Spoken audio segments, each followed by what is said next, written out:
Last year, our next guest was living out her dream as a professional dancer on Strictly. She'd married the love of her life and was hoping to start a family. Yes, but then after discovering a lump in her breast, everything completely changed. And Amy Dowden's world was torn apart when Tess revealed that she had breast cancer at only 32 years old. I mean, it's just everyone's nightmare, isn't it? As well. However, after enduring grueling treatment and rounds of chemotherapy, Amy was given the incredible news, and I'm delighted. We're talking about feel-goods on a bank holiday. This really is that she is now cancer-free. Oh, congratulations. Look, today she's going to share her journey in her new memoir. It's called Dancing in the Rain. We are thrilled to have you on the sofa with us, Amy, and your story is just so inspirational. So thank you for sharing it as well first. Oh, no, thank you for having me. It's been quite a whirlwind of the last 18 months. And actually, yesterday, my family came and watched me dance for the first time since. Oh. So, and then tonight, the documentary coming out. It just feels like, yes, a lot of emotions at the moment. How are you?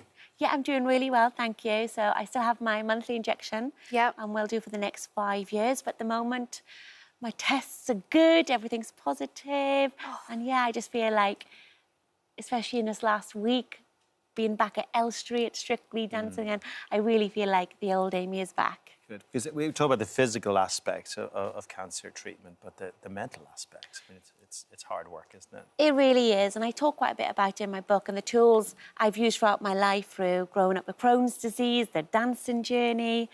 Yeah, it is tough, and sometimes I think it's harder than the physical side of things. And what was really tough last year was watching my best friends dancing on Strictly, and I just wanted to be there with them. I knew when, you know, the warm-up songs are going on, what it's like walking down the stairs, and yeah, so it was really, really tough. And also you forget the impact it has on your loved ones as well during a cancer diagnosis. It's really tough. I feel like you've had such a long journey and a hard journey, and I do appreciate that you've shared a lot of this on social and you know, on telly as well.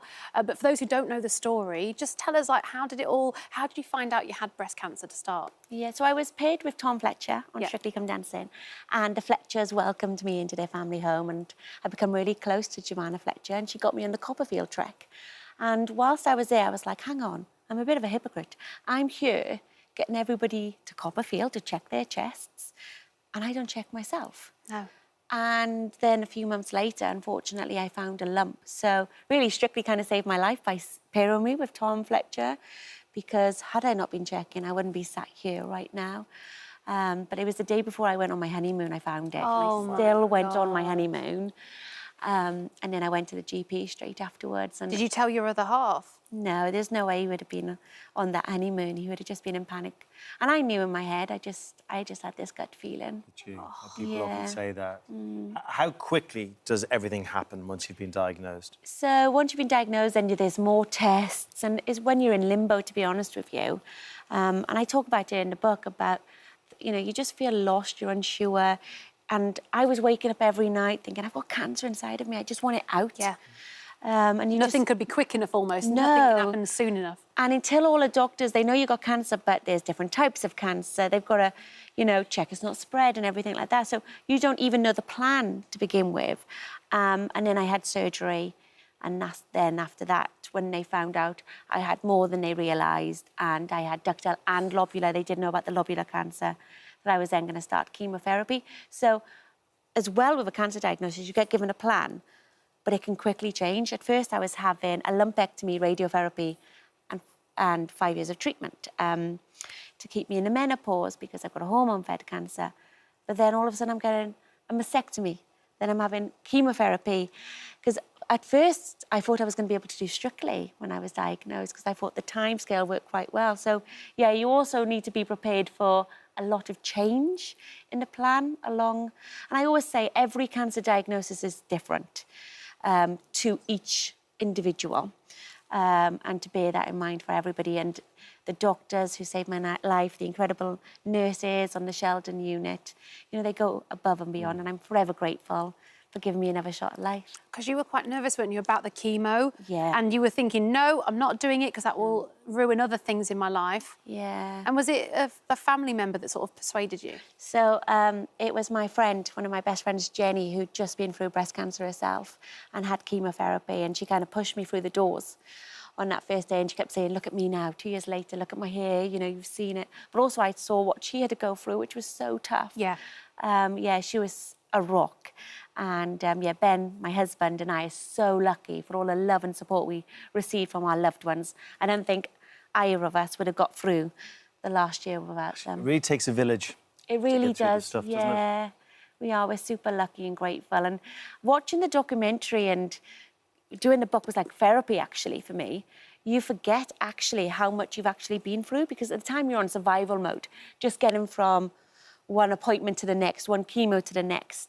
And yeah, and watching it back and doing the book, you're like, did I really go through all that? It's kind of surreal. Well, I bet it is, because it will all just be a blur. It's all just happened, hasn't it? And you just had to take in all this new information. So the documentary is tonight, 8 o'clock on BBC One. Yes. Let's have a little look at this, because it's honestly such an emotional journey. Yeah, it's fine. Mum, I can do this today. Okay. Honestly, the first one's the worst, and then you know what to expect, and it's fine. I really don't want to do this. Nobody ever does. But you can do it, because you're strong. Okay. And you can do this. You can. You feel like you have no control over anything. But the one thing I could fight for was my hair. Yeah, on that side. Yeah. Okay, so scalp cooler on. You feel it, how cold it is. You're putting on, that's to cool the scalp in the hope of keeping your hair. Is that what's happening? Yes. Okay. But unfortunately, by about chemo 4, I'd already lost a lot of hair. I had quite a big bald patch on the top of my head. And when you have the cold cap, you wear it for 30 minutes before, the whole of the treatment, and an hour and a half afterwards. And your hair's like ice taking it off. And my body had already been through so much. I had sepsis. And when I went into septic shock and I needed care of intensive care to get involved, I had blood clots. My body had been through so much, and on my 4th chemo I'd gone in, I'd started being sick, and my body couldn't take it anymore. And my friend Carla was with me, who's also my hairdresser, and you see in the film, and I talk about my hair journey a lot in the book. We had to make the ultimate decision to take a cold cap off, and that decision, because I knew going home that night, I cried so much knowing that that's it now. I've got a couple of days until I'm completely bald. And I guess I was just trying to hang on to a little bit of me. So much is taken away. I'd already lost my boob. I'd lost my dancing, and I didn't know, was I ever going to get back to it?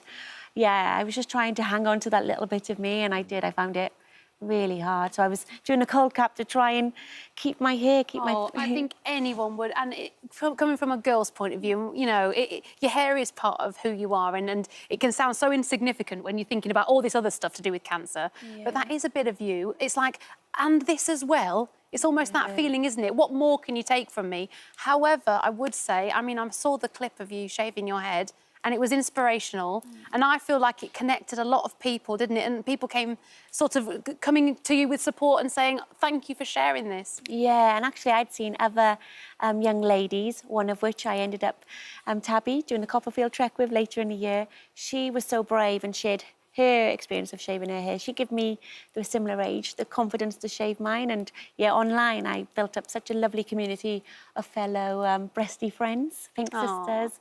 Yeah, which really helped. And I just really hope through the book, through the documentary, that, you know, it raises awareness to get people checking themselves. Because if you're not checking, who is? Both male and females. And if 10 people start checking themselves from the book or documentary, I might be able to help save one life. When you describe this process and everything you've been through, it's kind of amazing that we're going to see you in the new series of Strictly. I know. I mean, fair play to you. Congratulations. Thank you. And you're inspiring people out there by doing that as well. You must be so grateful and excited. Yeah, and the Strictly family, they were there for me every step of the way. And yesterday, I can't say too much, but dancing again, a very special number. And the boys, the team all picked me up at the end and you know, run me off the floor. It was so emotional, it was so lovely.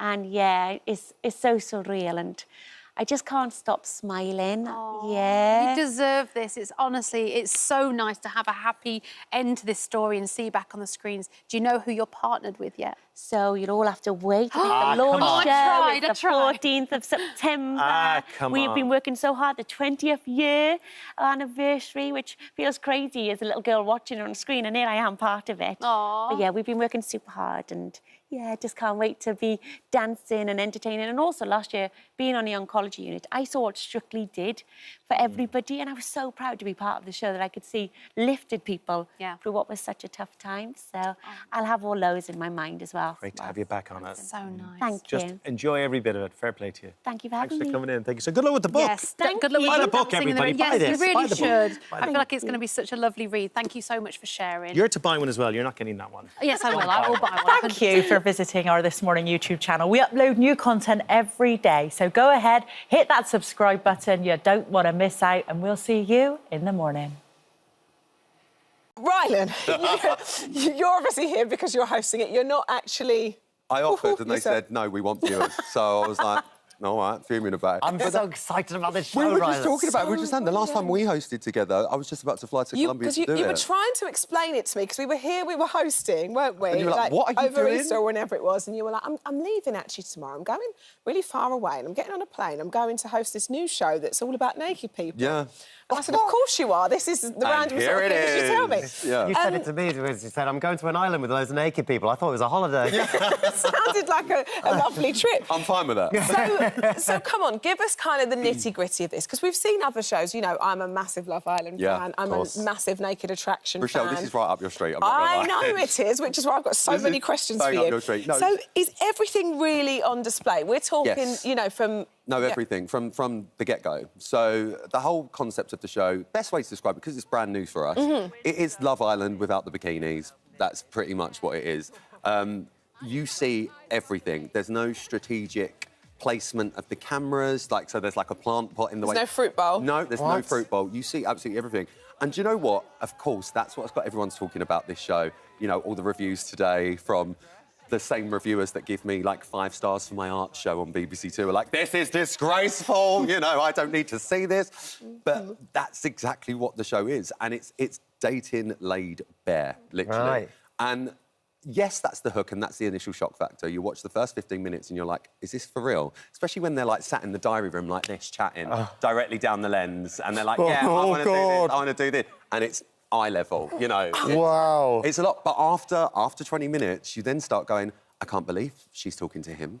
I can't believe this So is you happening. kind of forget It's so... everything you see. I was the host, I was there, and when I was voicing the series back, sort of episodes 4, 5, 6, 7, 8, them episodes, a lot happened.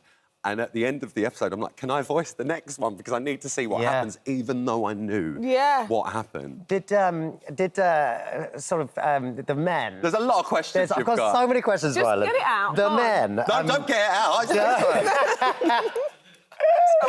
just did they go in the pool a lot? Did they to Yes. cool down? What I'm trying to say is that Yes, thing... and we were... Look, I'm going to say The thing this that you now. can't stop. I is think what you mean. we Does were that the happen? official sponsor of sun cream, this show, let me tell you.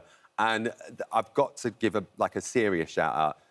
The duty of care on this show was unlike anything I'd ever seen before. Our datas were incredible, but the crew and the welfare team and everything like that, I come from reality. It's where I started. I've been in it. I've hosted it. I've never seen a duty of care around this. That's so good to hear that. More on any other show. And that was so important to me as well, especially in the world that we live in now. You know, they're vulnerable. They're there. They're naked. I'm not. The crew isn't. Yeah. You know, they're the ones that are naked. But they were they're not nudists. They're not exhibitionists. They're not none of this. This is all they're new. just normal guys. Yeah, this is all new to them too. I mean, as with these shows that, you know, that I love very much, there are always some sort of bombshells or plot twists or, you know, something. Yeah, there is. Can we expect that? Oh, a lot. I mean, lucky I'm wearing sleeves because I've got a lot up them. There is a lot of twists and turns along the way. And what's great about it is you have no idea and they have no idea what the end goal is. No one knows, how does someone win? How does the format play out? We do, you don't. And that's what keeps you going. And nor do they. So no one really knows what they're, they don't know. I suppose, what they're playing for. We filmed this back, I think it was February we filmed this. there are people still together from the show. Oh. And you know, like, when people come out of Love Island, you can be quite cynical and go, well, they're just doing it for the brand deals. These guys haven't been known for the past 6-7 months, but they've been together. They're still together. Still together, so I know it's worked. Yeah. And actually, what happens throughout the show, 90% of it wouldn't have happened if they weren't naked. So that experiment side of it all really works That's what I quite like about the reality shows that do feel like they're harking back to that original sort of experiment nature of Big Brother. Exactly, and I'm pure Big Brother. Exactly. You know me, I'm like a purist. Let's not meddle, let's not let this happen. Yeah. And I'm very much like that on the shows that I work on now. And I'm lucky that I'm in a position that I can say, I don't want this happening. And Dating Naked is very much like that. We let it run. Because you lose the magic, don't you? When everyone knows what to expect, you lose the magic. And that's the thing that we love about it. This format, they don't know it. Yeah. So when it comes down to the end, which I'm trying so careful not to give anything away, something happens where they then go, oh, I wasn't expecting that. Danny Minogue wasn't expecting that at all. And that's when you know it's genuine. Yeah. So like, oh, OK, they didn't know this. Right, so talk, because I'm just trying to visualise, right? You see everything, Rochelle. I'm trying to visualise from your... I understand that you can see now, and trust me, the team, Chelsea, who's on today, was up all night making sure the right bits were blurred and not missing anything. Chelsea. So I know there was a lot to blur. Shout out to Chelsea. Big up. However, for you, first day on the job, so you go, and when you were with me before and you were discussing this and you didn't know what to expect... How do you prepare yourself as a host, knowing that, OK, I've got to kind of really not be juvenile now and not mess around, because this is, look them in the eye, where do I look, and almost forget what is happening? Well, listen, I'm quite an honest person. I'm going to look. Yeah. You're going to look watching it. Everyone's going to look, because that's human nature. We've all got it, right? All underneath our clothes, we've all got bodies, yeah? The first thing I did when I walked in, you see in the episode, but you don't see this part, I walk in, and I'm like, welcome, daters, let's see if we can find love. And there's like a challenge straight away. They have to say who they like the most and couple up, right? At that point, one of the camera guys was like, we need to stop for a second. They're getting too much sun flare on one of the cameras. So, like, a 30-second, everyone's silent, just moving the camera. They're all in front of me naked. It's the first time I've been in front of them. And I just went, I need to get this out of the way now. And I looked them in the eye and I just went... and I scoured, and they did exactly what everyone in this room's just done. They laughed, and from that moment on, it was fine. We had break so the much, ice a bit, haven't you? We had so much intimacy training, everything, like talking about the duty of care. And things like, you know, we've worked on these shows, when someone gets eliminated or something like that, I want to give them a cuddle. I'm like, can I do that? And they're like, no, if they go to cuddle you and you're fine with that. So it's all of that.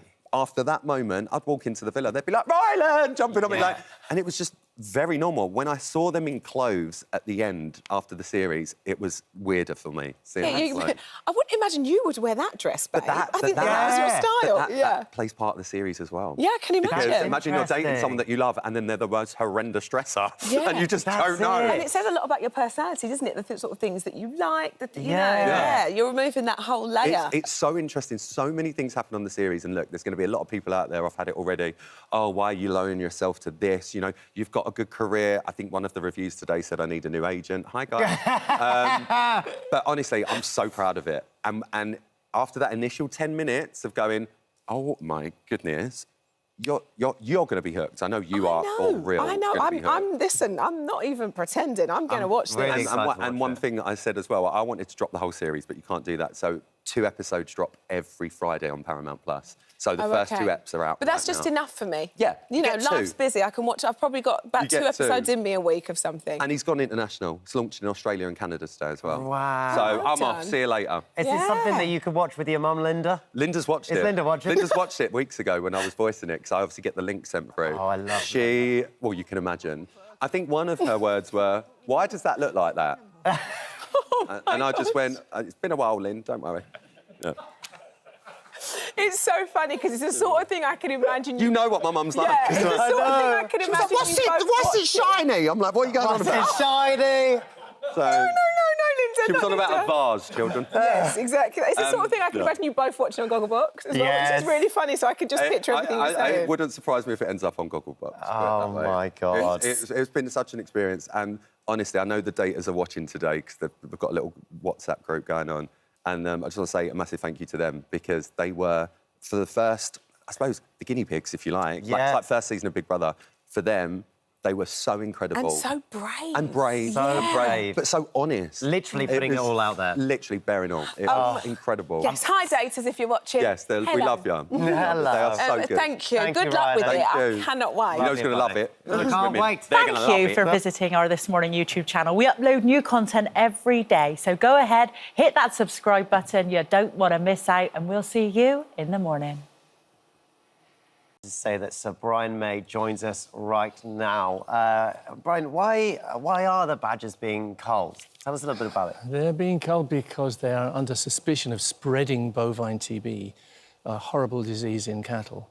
I've always doubted it from 20 years ago, I suppose, and I always wanted to find out what the truth was, because you're talking about, as you said, 250,000 badgers that have been killed. And countless cows, of course, have been taken out because the disease is actually out of control still after all this time. And in some ways, that tells you how effective the badger cull is. In other words, not effective. But we set out, it's not just about me, the documentaries, you can probably already see. A lot of farmers speaking about their problems and their heartaches. A lot of mental health in farmers. It's a terrible thing for farmers and their families to be dealing with. But I'm there in the beginning to try and save the badgers. And, of course, once you get into it, you realise you have to save the farmers as well. Because the common enemy is TB. Yeah. That's what we're fighting. Yeah. So for the first... And when we came into it, me and Anne, my lovely CEO of Save Me, we came into... Everyone was shouting at each other, like the animal people were shouting at the farmers are protesting about the animal people, stopping them solving their problems. So what we did was we tried to bring the two sides together, which had never been done before. Let's find out the truth. So it's me and Anne, and it's a wonderful farmer in Devon called Robert Reed. We went to his farm and we've collaborated with him the last 10 years or so. And it's been amazing. The stuff I've learned is beyond belief. And his incredible vet, Dick Sibley, a very gifted man, we started from the very bottom. We didn't make any assumptions. We said, let's try this, let's do the experiment. Robert Reed's farm had been down for 6 years, which means he can't trade. His animals are dying. Every time they come and do the skin test on his herd, he loses animals. They go off to the slaughter. It's heartbreaking. Yeah. So he came in with us. He resisted the temptation to cull his badgers. He actually paid the culling company, but he said, you're not coming on my land, I'm doing this a different way. And together, this Gatcombe team, it's Gatcombe Farm in Devon, we turned his farm from a chronically infected herd into a TB-free zone. He got his TB-free certificate after 3 years. That's incredible. And it's a long story. You'll see it in the documentary, but a lot of stuff happens because he then sits there and he's got a certificate to say he's TB-free, but he knows, because we've used enhanced testing, he knows that the herd is actually not free of TB. It's still in there somewhere hiding, because that's what TB does. But unfortunately, he wasn't allowed to carry on with the testing that we were doing once he's got the TB-free certificate, which is nonsense, really. That's one of the things we want to see changed. It's so emotional, and you can see it. You get a sense of that while watching the clips, that it is obviously really emotional. Highly emotional. You've always had such an affinity with animals. Yeah. You always have. But why are you so passionate about this? Why are you so passionate about badgers? I guess it's the injustice. You know, a lot of animals are abused for various reasons. And I think as a race, as a human race, we abuse animals terribly. And I've always thought that. I've always thought we have the wrong relationship with the creatures with which we share this planet. But when it's something which is so wanton, you're talking about thousands of animals being killed, and the result is nothing. I mean, I suspected this in the beginning, but you'll see in the documentary, we now have so much evidence to show that the badgers are not to blame anyway. Yeah. So they've been culling them in some places for years and years. I've talked to farmers out there who said, look, we've killed all our badgers here. There's no more badgers to kill. And the problem is as bad as it's ever been. So what does that tell you? So there's lots of little clues along the way. The other clue, I'm talking too much, really. No, you're not. I want you to see the documentary. That's what you're here for. But I'll tell you, the thing which woke us up was we managed to clear up the herd, like I told you. And we did it without killing any badgers. We were supposed to vaccinate the badgers. That was our part of the deal. Robert and his vet clear up the herd. We clear up the badgers all around. Right. At the end of the 4 years, 3 years, whatever, the herd was clear. Completely healthy cattle herd. But the badgers were still infected. Now, if the myth is true, the badgers should have been reinfecting the cows, but they didn't. Right. So that immediately tells you the badgers have nothing to do with it in this case. Do you know what what it is that is spreading the TB if it's not the badgers? Is there anything you suspect on that side of things? We have it. It's going to sound very big-headed, but we think we cracked it. We have seen what the routes of transmission of the disease really are. They're within the herd. They're within the slurry. Slurry is poo, you know, and the cows generally, in many cases, in the mornings particularly, are paddling around in their own poo. So if one cow has got the disease, they've all got it. Right. So that's one of the routes of transmission. We've seen transmission from mother to baby. That's another route of transmission. And we've seen people bringing in infected animals to an otherwise clean herd. And they'll say, look, this is a closed herd, it's clean, nothing can get in, but we brought a bull in to breed. Right. And you go, oh, and was the bull tested? Yeah, the bull was tested, but by the skin test, which we know actually is only about 50% effective. So it's highly likely that the pathogen came in with the bull and then spread through the herd. It's so yes, we know. It's a difficult one. It really, really is. We've got to say we've got a right of reply from DEFRA. It says this UK government will roll out a TB eradication package, including vaccination, herd management and biosecurity measures to achieve our objective of getting bovine TB-free status and end badger culling.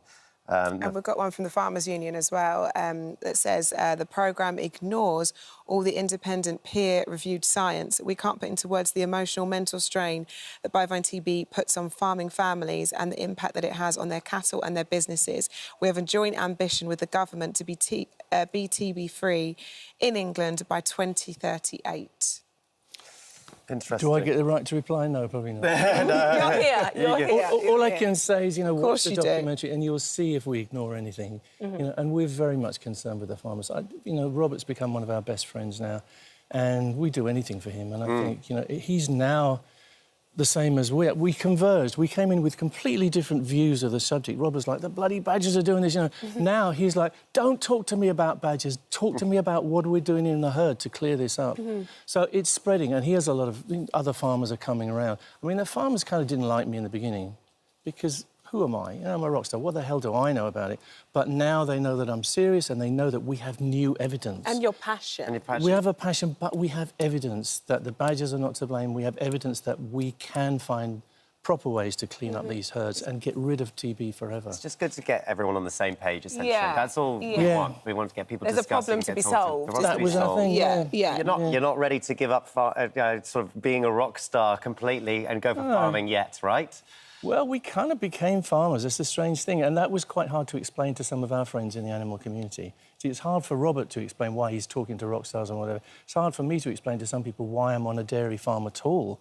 But we're there to find the truth. And we found it beyond our wildest dreams. We found where the problems are. And when you know what you're dealing with, if you know your enemy, you can defeat him. Absolutely that. Absolutely. It's like you say, it's so nice to have you here. And so, you know, when we see you, we obviously think of your work on stage, and it's so... obviously, everybody has their other passions. But, yeah, it's good to see you here and sharing this with us, because this has bypassed me. I was completely unaware of this until meeting you today. Good to make people aware of it. So we really appreciate you coming in. Thank you so much. Thank you. It's precious to me that you give me this time to just get people's imagination. You're very welcome. Pricked, you know. Thank you. So the Brian May, the Badgers, the Farmers and Me is at 9 p.m. tonight on BBC Two and iPlayer, so give that a watch. Bless you, John. Thank you. Well done. Pleasure, Brian. Thank you so much. Thank you for visiting our This Morning YouTube channel. We upload new content every day, so go ahead, hit that subscribe button. You don't want to miss out, and we'll see you in the morning.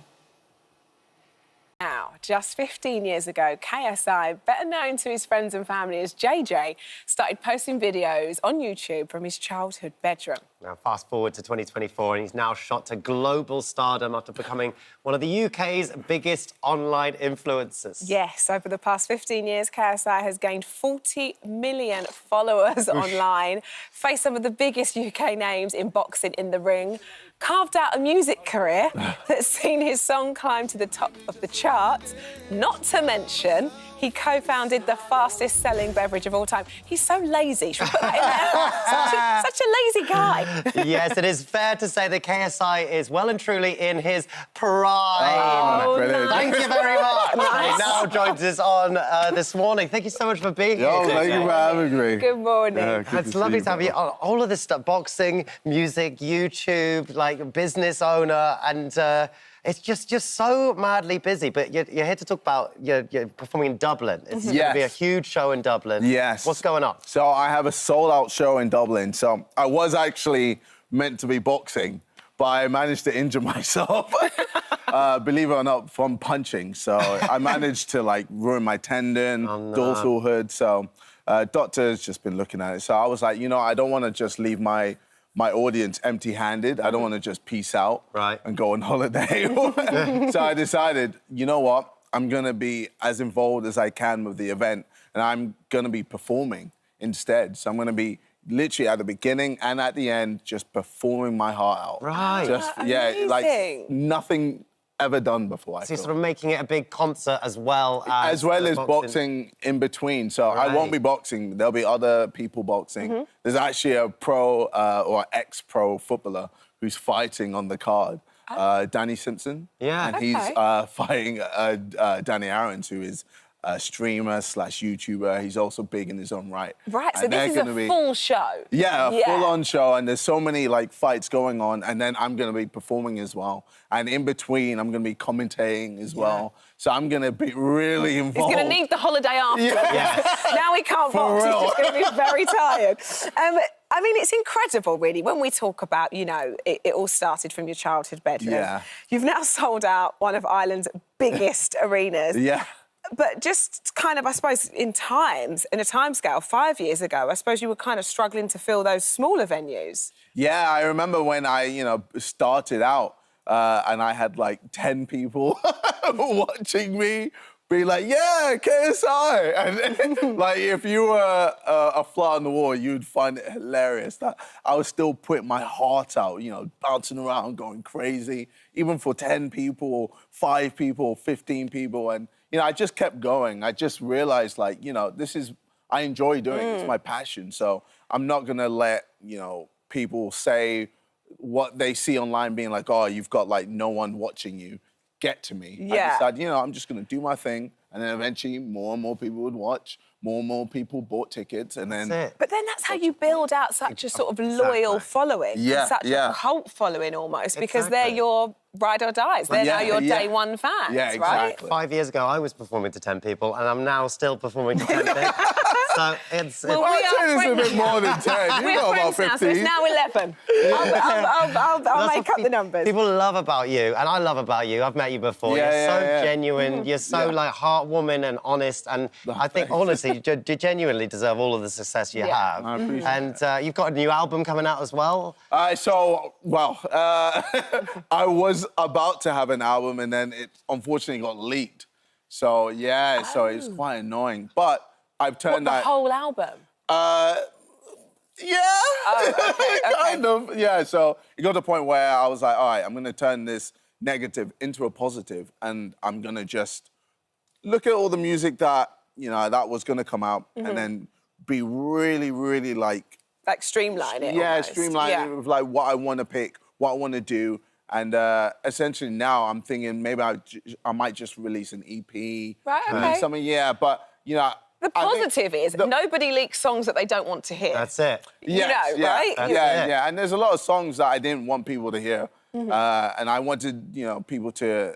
But they want it. Enjoy it. But they want it. But that's why I want to use that to my advantage and just go, OK, cool, let me just work on more music, you know, get back in the studio, because I feel like I've been doing a lot of boxing. And now I'm able to really just, you know, find my love for music again and then use that to my advantage to bring out even more better music. And I think hopefully next year, you know, I will be able to release a proper album and, you know, make it... Well, you know they're going to be ready for it. Exactly. You know they're going to be ready. If you don't know who leaked it, we've got a criminologist on the show. Oh, really? Yes. You might be able to find out. Yes, please. We'll get to the bottom of it for you. Exactly that. Leave that with David Wilson. Let's take it back to 2009. Yeah. You started your YouTube channel. Like, would you ever have foreseen it becoming like, so ridiculously huge? No, not at all. Like, you know, I remember when, you know, in around 2009, this was around the time when I was doing my A-levels and I failed. I flopped it. And, you know, I was getting to a point where, what do I want to do with my career? And I was just enjoying YouTube. I never expected to be in this position I'm in today. But, you know, I just worked hard, just, you know, enjoyed it, went at it, and, you know, became obsessed with it. You know, I learned everything about it, from the editing to, you know, how to be comfortable in front of the camera, how to just be myself in front of the camera. And then over time, you know, more opportunities, you know, came from that. And then I was like, oh, you know, the boxing, oh, music, you know, and all these things just happened. And then now everything you touch just Well, turns to gold. No, definitely not. No, it does. I tried golf. I'm terrible at it. It's nice to know. He's normal. He's normal. But do you know what? It's interesting you say that, because we touched on this morning that it's GCSE result day today, and there's a lot of, you know, young adults out there that are going through that and not getting the grades they want. But you know, if you master your craft as you are living proof that the best can really come from it, can't it? Well, and also, you know, I'm living proof that, you know, not everyone is academic. You know, in school, I wasn't super academic. I wasn't very good at, you know, all, you know, maths or English, etc. But, you know, for me, entertainment was like my field. But it took a while to get to that point. You know, you have to try stuff.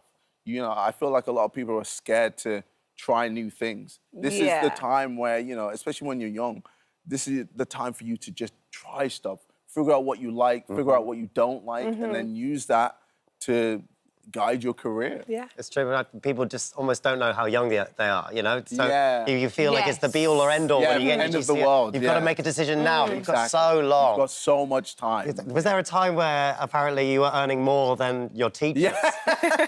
I do remember that. So, I remember, like, this was, I was making around about 1,500 a month from YouTube. And, you know, I told my teacher, and he was like, wow, that's more than me. Wow. Why are you here? And then I was like, you know what, why am I here? And then I left. And then I was like, all right, YouTube, 100%, let's go. I mean, you've just done incredibly well, and it's so lovely to see. You're like flourishing in everything you do. No, I appreciate it. It's an absolute pleasure. So people want to come. Is the arena sold out? Yeah, it's sold out. It's going to be. If you want to come, you come. Yeah. You can watch it on DAZN though. Yes. It's a pay-per-view. Enjoy it. It's going to be a lot of fun. There we go. Love that. Thank you so much. Thanks, Good Jamie. luck. Thank you for visiting our This Morning YouTube channel. We upload new content every day, so go ahead, hit that subscribe button. You don't want to miss out, and we'll see you in the morning. You are the queen indeed, and Leanne Rhymes joins us now. It's incredible to see you. We're all so excited that you're here. The Voice UK is such a huge show for us here, isn't it? Yeah. And we've seen so many different changes over the years. How's it going? Oh my God. Have you settled in? Oh yeah, we had a blast. I mean, I'm the only woman on the panel. The boys were very kind. Yeah, we had the best time. We really did. I loved coming to work every day. Each and every one of them so sweet. And the talent on the show is insane. Yeah. Like, so good over here. I mean, you've been in this business for, it's like 30 years or something, isn't it? It's crazy. It must be a brilliant coach. 42 next week. Oh, no. So, and I signed my record deal when I was 11, so you do the math there. It's been around for a long time. You look incredible. You've been using your SPF. Yes, I've been using my SPF. Yeah, you're a good advert for SPF, that's for sure. When I always think about this with coaches on The Voice, because you see so many talented singers, and you know the standard of The Voice is like up here, isn't it? It's incredible. What makes you turn?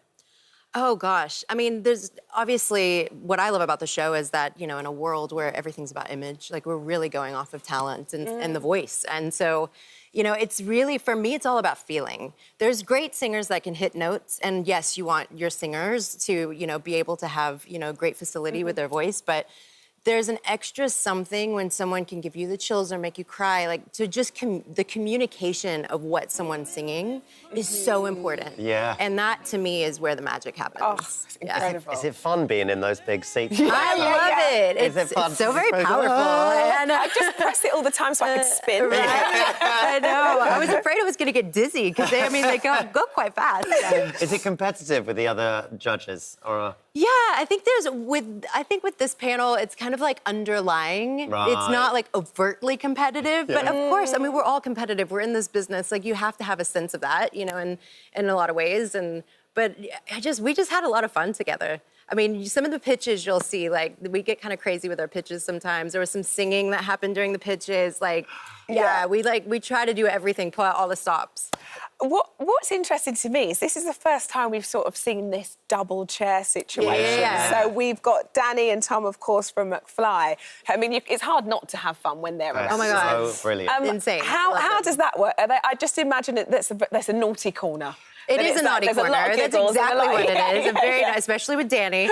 No, but they, you know, there's two brains there. So sometimes one would press the button and the other one would look at the other like, why did you do that? Like, yes. So but then other times they could just look at each other, like eye each other, and they knew like they were turning around. So, I mean, they've known each other for so long. But yeah, they did get a little tip every once in a while. I'm glad they gave them 2 seats, because I was imagining them just sitting on being each other's stuck lap. into one seat, just like going round. Totally. That'd be so great. That's amazing. So did it get quite emotional at times? Was there some acts that I cry all the time. Oh, really? I cry at everything. Like, but like with music, I mean, music is so emotional for me. It's just what I do, you know? Like, when I sing, even when I sing on stage, sometimes I cry because it's just like something just hits my soul. And there were a lot of great artists that moved me in that way. And like you say, you signed your first record deal at the age of 11, but we have a clip of you singing at the age of 8. Let's have a look. My God. Oh, yeah.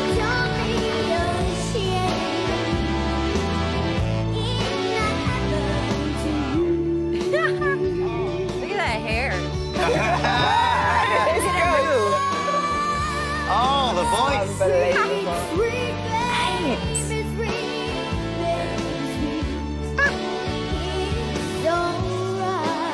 That voice at 8. Don't worry about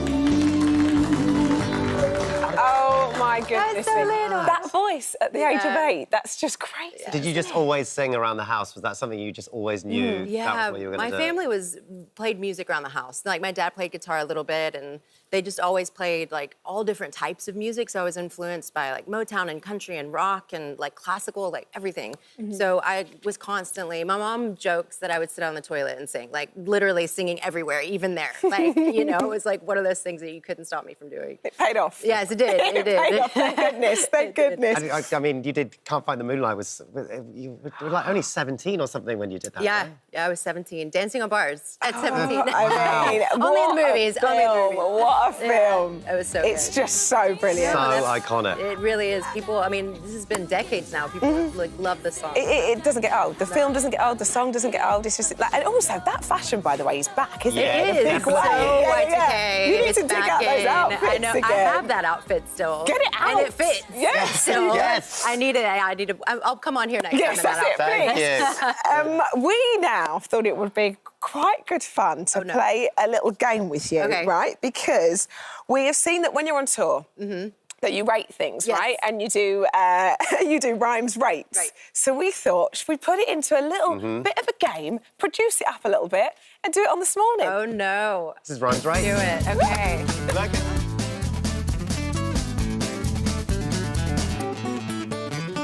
I had a feeling that this might happen, so when I rate things, I have a mini mic. Oh, my gosh. So I brought mini mic. There you go. She's She's not in. plugged in, but we're gonna, you know. There you go, Leanne. What am I eating here? This is...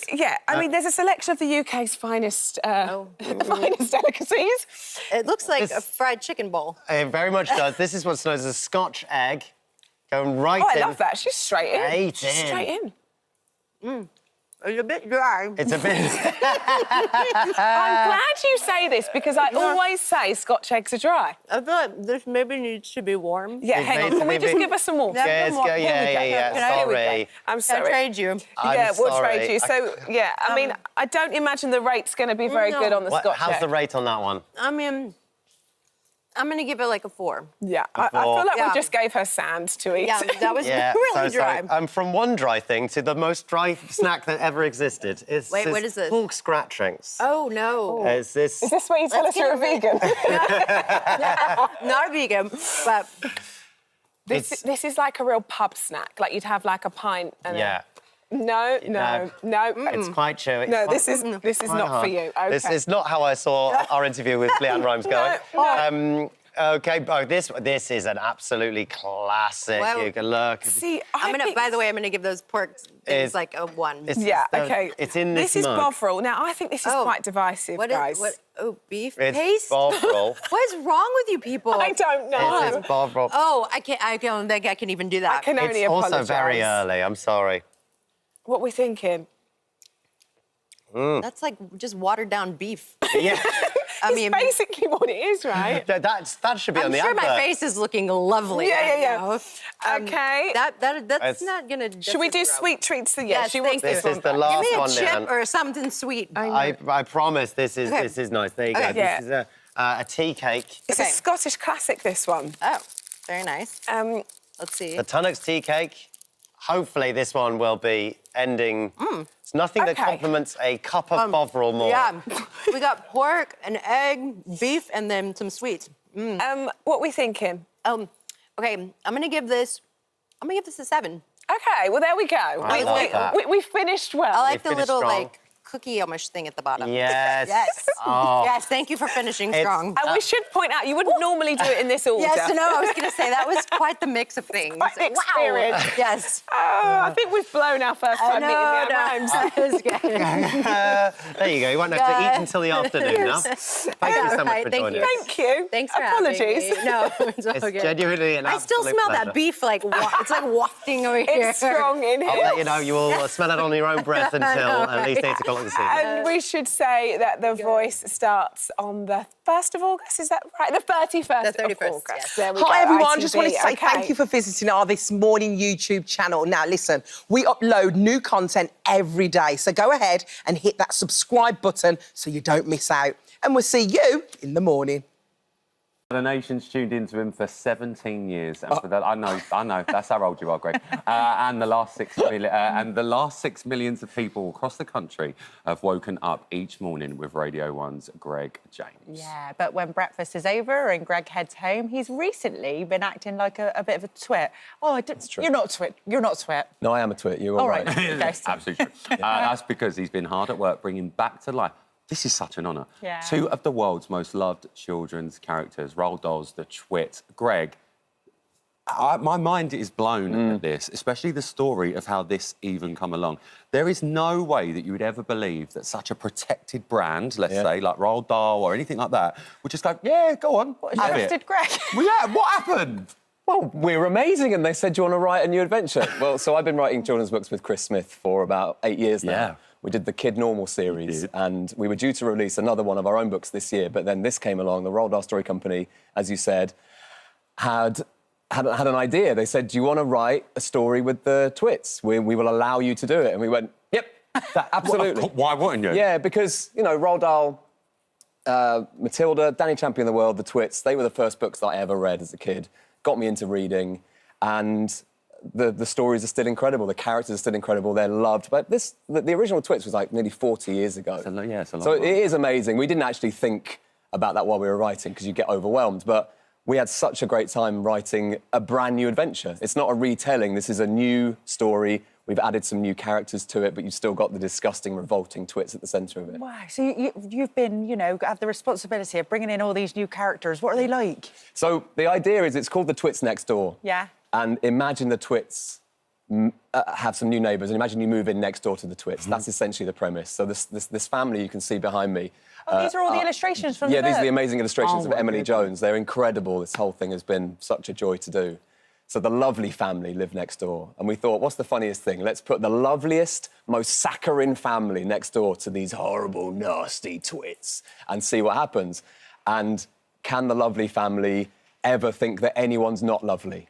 Because they look positively on the world. They think everything's joyful. They think everything's brilliant. But they face to face with the Twits. And also, the Twits hate anyone that's happy. They hate other people. They hate kids more than anything. And we thought, let's put some kids and a lovely family next door to them and see what happens. Well, look, here is the book, The Twits Next Door. It's by Greg and Chris Smith. It's so exciting that you've got to do this. And like you said, with Kid Norman, we know how fantastic you guys are. But to take that name at the top, Roald Dahl, on your book, how does that feel? Well, it was weird because we weren't overwhelmed by it, really, because we are fans of these characters and these stories. So we didn't want to let ourselves down. Yeah. So it wasn't like we were sitting there going, we mustn't let the children down. It was like, we know these characters really, really well. We know we can play with them, essentially, because they're so well known. Yeah. There's a shorthand already. People know about the disgusting beard. Yeah. They know about the hair and the flies around their head and stuff. So people know already about these characters. But where can we take them now? Yeah, and we added some new people into the mix, like the lovely family, and put some kids in it. We love writing young characters in our stories anyway. For kids as well. So Kid Normal was a group of kids, and all the other books we've done have been centred around a group of kids. So we're like, actually, maybe 2 kids in this story would be With fantastic. the Twits would be quite fun. We're in a bit of a setting here, Greg, where I've It's got to nice, say, this sofa's quite low for us. Yeah. It feels like we just want to do this. You look like you could be doing a little bedtime story for us. Got the voice for it. Would you like a little story? Yes. Yes, please. We would love a story. OK, this is your bedtime story. Thank you. OK, so we do the... oh, wow, we're getting... Yeah, babe, we've got a bucket. It's bedtime, dear. What budget? Just turn the lights down? Yeah. So we also do these in audiobook. So Chris does the narration and I do all the voices. I put my drama degree to good use. Here we go. So here we go. There's a little bit of the book which features the 2 kids. This is Rough and Tumble. And basically their parents, the Loveleys, don't believe the kids that these people are actually horrible and are playing pranks on them. So the kids decide to break into the Twits' house to get some evidence to show their mum and dad and go, look, these people are nasty. They are trying to get you out of the house. So here we go with a scene where Rough and Tumble, the 2 kids, are hiding in a wardrobe in Mr. and Mrs. Twit's house. The twins darted into the wardrobe and closed the door just as Mrs. Twit reached the top of the stairs. Unfortunately for Rough and Tumble, the wardrobe was exactly where Mrs. Twit was heading. She'd come upstairs to fetch a coat. But when she opened the wardrobe door, she was startled to find 2 very similar-looking children inside staring back at her. Mrs. Twit let out a long yowl like a scorched seagull and collapsed on the bedroom floor. Rough and Tumble, terrified, screamed right back at her. What is it? What's going on? Yelled Mr. Twit from downstairs, hearing the yelp and the thump. Demons! Screamed Mrs. Twit. There's demons in the wardrobe! Wardrobe demons! Mr. Twit rushed upstairs. They're not demons, you daft wash basin! He snarled, peeking nervously round the bedroom door. It's worse than that. It's children! Yelled Mrs. Twit in disgust, fumbling for her thwacking stick. The twins, desperate to escape from this foul couple, leaped out of the wardrobe and darted under the closest bed. Poke 'em out! Urged Mrs. Twit, and she got down on her tummy, thrusting her stick beneath the bed like a snooker cue. We'll catch 'em and bake 'em into a lovely pie. Oh my God! That was... Good night. The best story time I think I've ever heard in my life. Can you come round and do that for us, please? Just one night. Yeah, that's so good. All the voices. The voices are impressive. One of the things we like to do when we write these is we like to go to schools and go to libraries and do shows for kids and stuff. And actually one of the really fun things is because I don't know if you can tell, I love performing. Yeah. But I like encouraging kids to sort of read stories, but also let them know that you can write them. Because when I was a kid, a radio presenter came to my school as a sort of guest. And it was the first time I saw a human being who was doing a job that I wanted to do. And that's quite straightforward, that little connection, you don't think how important that is. But actually, if a kid sees an author come to the school, they go, oh, that's just a person. I could do that. Yeah, I could do that. And that's one of the things is that we like getting out there and doing those sorts of things. And what's been the responses from the kids, you know, when you're doing all those voices and reading those stories? Do they? What they get?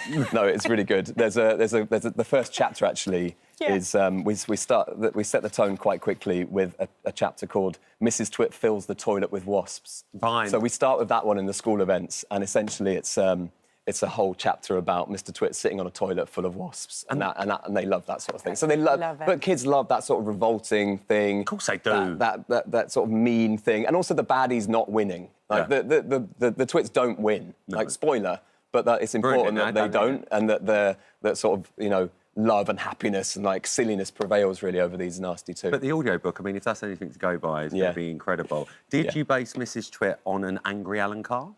Well, actually, do you know what? The voice is not a million miles away from a sort of a slightly more screechy Ryland. Oh, OK, fine. I can hear a lot. I think you can do a good Mrs. Twit, can you? I think I'll be all right. You see?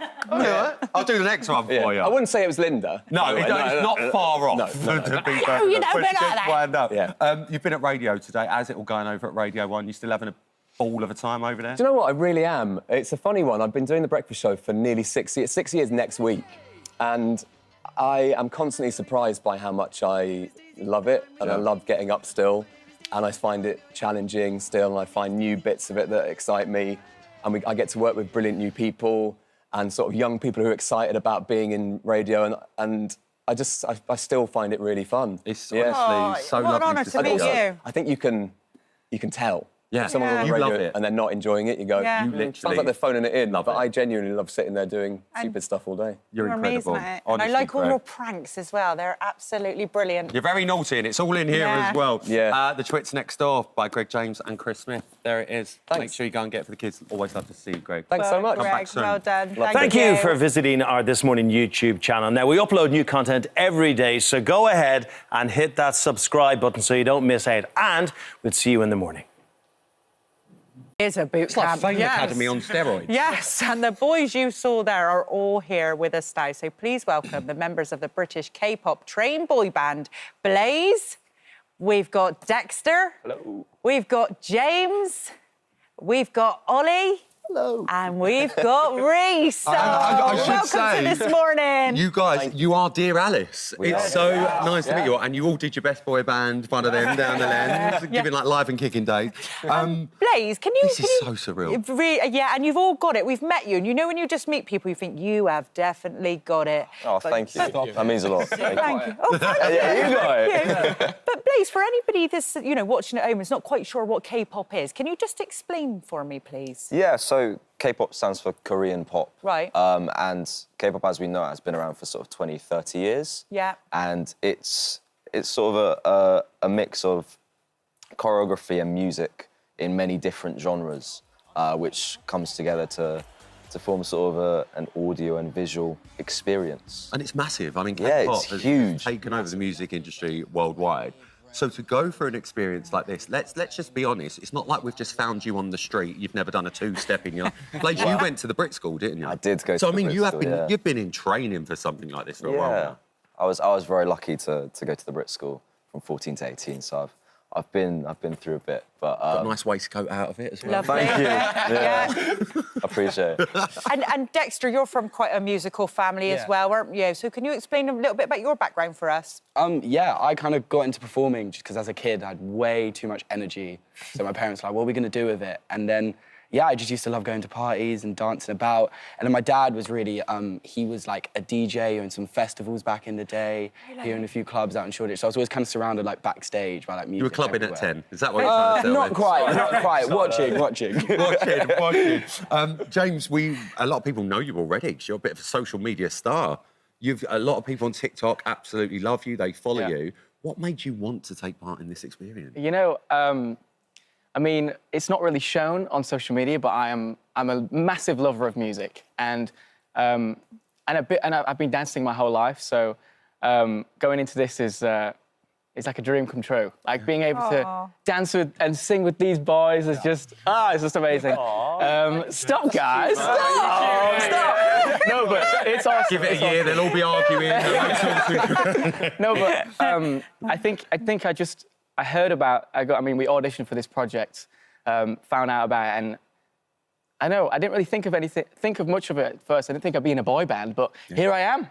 Yeah. Here I am. It's amazing. You're on this morning now. Yeah, on this morning. On. Hi everyone. Hi Mum. And Ollie, how did you get into all this then? I've just been doing it for a really long time. I've been sort of put into it when I was a baby by my mum. She thought I was quite a good-looking baby, so put me up for a Bonnie Baby competition. And then from there, it sort of spiralled into singing and dancing and acting. But she really loved performing when she was younger too, so she sort of passed that on to me, and she did a lot of modelling, so I hopefully got a few of a good looks. It's just carried on. You thought, go for the boy band now. Yeah, and now we're here, which is incredible. Hiya, Mum and Nana. Hello. This is to get one. Reece, I've got to say, not a lot of people can come on this show and rock double denim, but you're doing it. Right, he is. I would make a Bewitched reference, but I think you're all too young to know what I'm talking about. Reece, a boy band, it's quite tough, not only trying to do this alone, but to do this with 4 other guys. I take it you guys didn't really know each other before this experience, or did a couple of you know each other? Yeah, no, so before, I mean, we auditioned back in October, November of last year. We were all obviously very, very fresh to this. We weren't totally clued up about what the project actually was. And then a bit secret? It was, I might put you on a plane. It was a little bit. And then obviously we all kind of found ourselves going out to Korea, and we've, you know, kind of bonded since, and nice. we formed the brotherhood that's now sat here. So you are a proper brotherhood then now? We are. Yeah. You properly bonded? Yeah. How was the whole experience? Because South Korea, at the best of times, is crazy, it's busy, there's a lot going on. But when you're basically put in what looks like a military boot camp at some points, with what you were wearing as well, the choreographers, the dancing, the singing, how much is that pressure on you boys? It's a lot, yeah. There's a huge K-pop standard which we're trying to reach. It's higher. And yeah, it's massive. And we didn't really understand what we're getting ourselves into until we're out there and really got to meet some artists and see them perform. And then we really had to stand back and go, wow, this is huge. I think the closest thing you can compare it to in Britain is probably like the football culture and how you go to the pub, the football's always on. You get in a taxi, K-pop is on a TV in the back seat. Like, it's everywhere, and it's really integrated into the community. So it's massive, it's huge, yeah. Blaze, what was the feedback like for you guys out there then? The feedback, so at first it's very honest. So at first it was slightly hard to hear. Oh, really? They're harsh, are they? Quite harsh? It seems harsh, right. But what we learned throughout what we learned throughout the process is it's all done with love. Because they were really, really behind us. They wanted us to succeed. They wanted us to get better. And they knew what we had to do to get there. So it was honest, but it was done with love. And so the fact that you were obviously part of this experience, Dex, means that you really got to work with the queen of K-pop. Yeah. Tell us a little bit about that. Yeah, so we got to work with the amazing Heejun, who is like part of the training system at SM.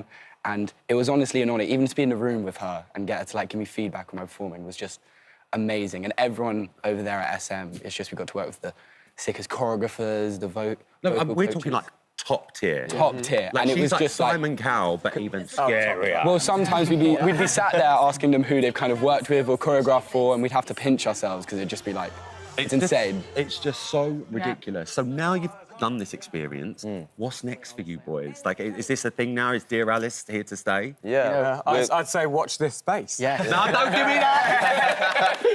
I know you've got management over there. Don't say a word. Well, you've got a lot of hard work in front of you, haven't you, James? You know, being in a boy band is hard. It is very hard. Yeah, I mean, we're training. We're training very hard, and we're, you know, bonding and staying strong as a team. And I think, I mean, hard work is going to pay off, hopefully. Fingers crossed. Wow. We are genuinely so thrilled to meet you 5. Yeah. And just remember, when you are the biggest boy band in the world, remember how lovely we were to you. Yeah. Of course. And we want tickets for every show. Yes. We want to bring the family. We want to be on that jet as well. Yeah. All right? Boys, congratulations. I hope it goes fantastic for you. Made in Korea, the K-pop experience starts on BBC One and iPlayer at 5:15 on Saturday. Good luck, boys. Stay strong, boys. Stay strong. Thank you for visiting our This Morning YouTube channel. We upload new content every day, so go ahead, hit that subscribe button. You don't want to miss out, and we'll see you in the morning. We're having a love-in. It's been too long since we've seen each other. What's going on in 30 seconds? Joining us now are the hosts and real-life power couple, may I add, Emma and Matt Willis. It is so gorgeous. We keep getting called a power couple. You are. And it's going to our head. It really is. I've said that to you for years. I'm like, I want to be you. That's what I want. How are you, first and foremost? Yeah, good. How are you? Powerful. Lovely. Thank you. We need to talk about Love is Blind UK. This has just taken over. Everywhere I look, I know. there's your two faces. Sorry. No, I love it. I love seeing the more of you. #1 in the UK on Netflix. I think it was #3 in America the other day. Yeah, man. It's all, but can you believe the success of it already? Yes, in a way, yes, because it's huge around the world. The American one is massive and it's popping up in every country now. So we had every hope that it would be, but you always have that element of fear that yours is the one that's going to be the flop. we felt some pressure. Yeah, we did feel pressure. Yeah. And it's just been so well received and it's been brilliant, hasn't it? I mean, we had to wait a year to watch it as well. Yeah. So we only watched it in recently. advance. So we waited a whole year and we're like, why aren't they showing us anything? Yeah. Is it bad? Because it's rubbish? Is it because it's rubbish? But when we watched it, we're like, oh, this is wicked. This is brilliant. I'm like you are a big brother. I am with Love Is Blind. I've watched the American series. I've watched the South American series, the Brazilian series. I tried to watch the Japanese series, but the subtitles were a bit off for me. But I could. The Mexican series is meant to be fantastic. Is it? It is. Apparently, yeah, I keep hearing that. Yeah. Not as good as the UK one, No, though. not as good as the UK Sorry, one. not as good as the Absolutely. UK one. But it is lovely to have a dating show because we are living in a dating world that's so soulless now. It's like swipe, swipe. My and finger this- hurts. Yeah. I mean, we've talked about this many times. We have. I think every time we see each other, to be honest. And this show explores those real connections because, you know, they don't come along very often. Yeah. And when you find them, you've got to work at them, but when you find them, is a beautiful thing. In there. When we heard about the concept, we were like, this is bonkers. How can you fall for someone that you've never seen? Because the way somebody looks obviously plays a massive part in it. And as you said, the dating culture now is literally like pictures of a person and that's kind of it. And we should say, for anyone who's not seen it, they start off in these pods Yes, so where they you, can't see so each you other. start off in pods, you can't see each other. And what we're hoping is that they will make a connection based purely, as we say in the show, on who they are on the inside. And then, obviously, there comes a point where hopefully they fall in love. If they fall in love, they propose, and only if they propose do they meet each other. Which happens in 2 weeks. Which happened... Yeah. But OK, I always go back to Big Brother with this, like, because everyone says, yeah, but that can't It's happen what in we 2 do. weeks. Yeah. But in the house, when you were in there for 2 weeks, you felt like you'd known It's like people 2 for a months. lifetime, right? Yeah. So that time period is intensified because they date consistently from morning to night. So it starts with speed dating of everybody, then they pick their favourites and they just date a couple of people the whole time. Yeah. So you've got 15 contestants that start off. And what's the success rate? What have you got? Have you got about 6 couples that are actually into each other? Or what? I think we had quite a few proposals. Yeah, there's quite a few. Yeah. But then obviously you have to go, who do we really believe is going to go the distance? Right. Yeah. You know, so we follow like...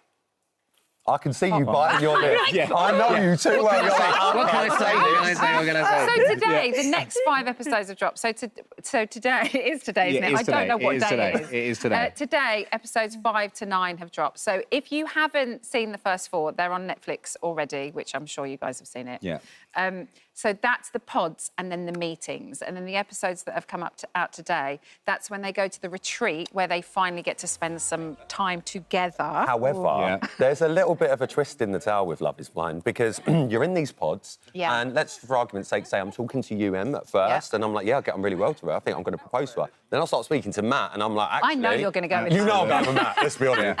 But then I start speaking to Matt and I think, right, I'm going to propose to Matt. We make a match. We all go to the retreat, but so do the other couples. Yeah. So at the retreat, I could be with Matt, but the first time I physically see you in real life is at the retreat. So I could potentially have my head turned whilst I'm there, thinking I've made the wrong choice. So once they get to the retreats, they have a mixer where they all meet. Like a little cocktail party. Yeah, but only the couples who have proposed. They're the only people on the retreats. Then they go back to the UK and they move in together and they meet each other's friends and families, which is also what has dropped Which today. is a huge moment. Which is a massive, massive moment. But there's also a mixer in the UK as well, where they will bring back other people who may not have coupled with anybody. The pod squad.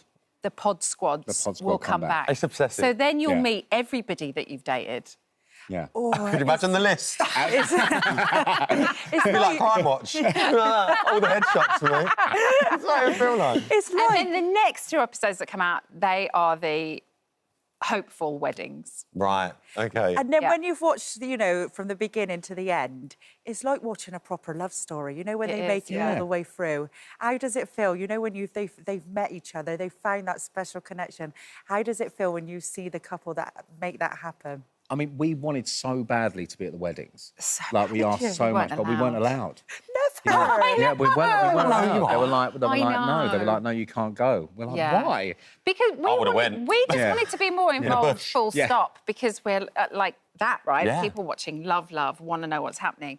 But the minute it feels like a TV show, you kind of break in the love bubble, and you want them to be in that to see if, like, the experiment works, really.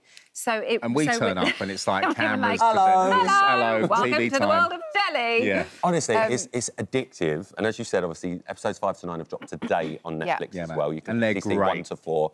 Catch up And on we're it all about now. to film the reunion. You're about to do the reunion. I know. So you go away now to the reunion. I know you can't say anything about that. So I'm not going to ask you, because I know Yeah. you will put your foot in it. But Matt, I've got to write. You will. Matt, I've got to ask you. Ask me, because I'll put my foot. Yeah, it's fine. Yeah. I've worked with your lovely wife for many a year. She puts her foot in it. She was my telly wife, who I adore. What is it like working with your real wife on the show? I mean, I love it. I love it so much. We haven't worked together since 2008. Yeah. Is that right? We did the spin-off to I'm a Celebrity for a couple of years, and then we haven't done anything since. And then we always said we would if the right thing came up. And then we watched Love Is Blind. We're like, oh, this makes perfect sense.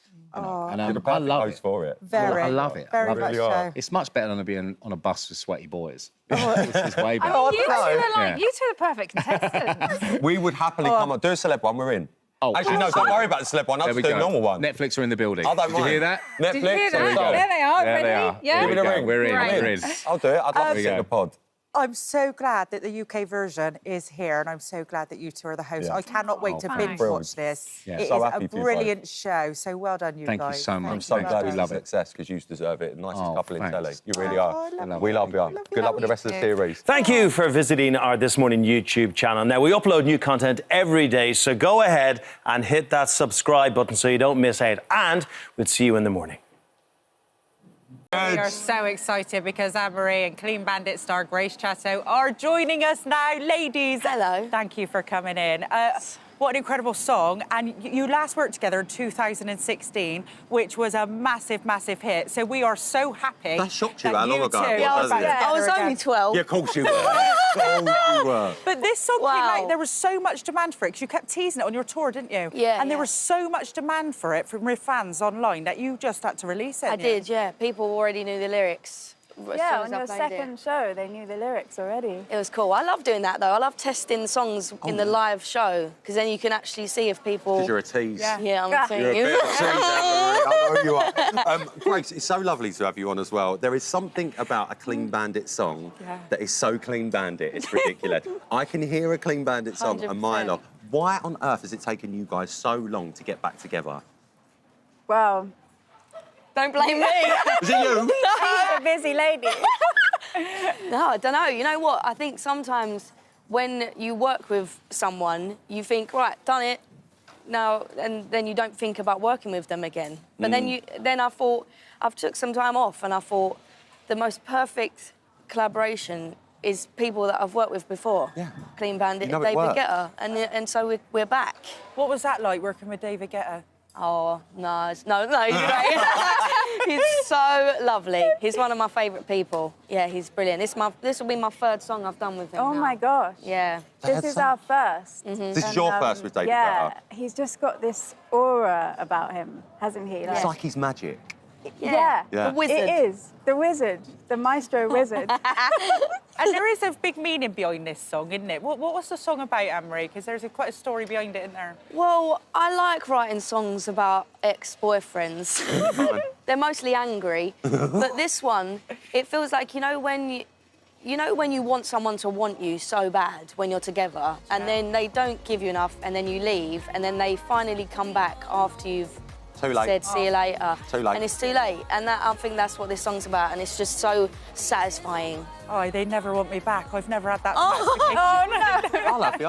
Oh, thanks, love you, babe. Don't worry. Pity party. Do you know what, though? What I love as well, we're just seeing the video now playing behind us as well. Grace, you guys produced the video as well, didn't you? This Yeah. time? We loved it, and I love the fact that Francis Bourgeois is in the video. Yeah. Oh my I love God. him so much. He's So did you brilliant. just get in touch and be like, do you want to come and get in the video? We're doing it on a train. Well, we got in touch actually to talk to him, to kind of consult with him about how we should make the train look, because we built the train. Actually, my dad built the I'm sorry, come interior on, right. of the train. Your dad built the train?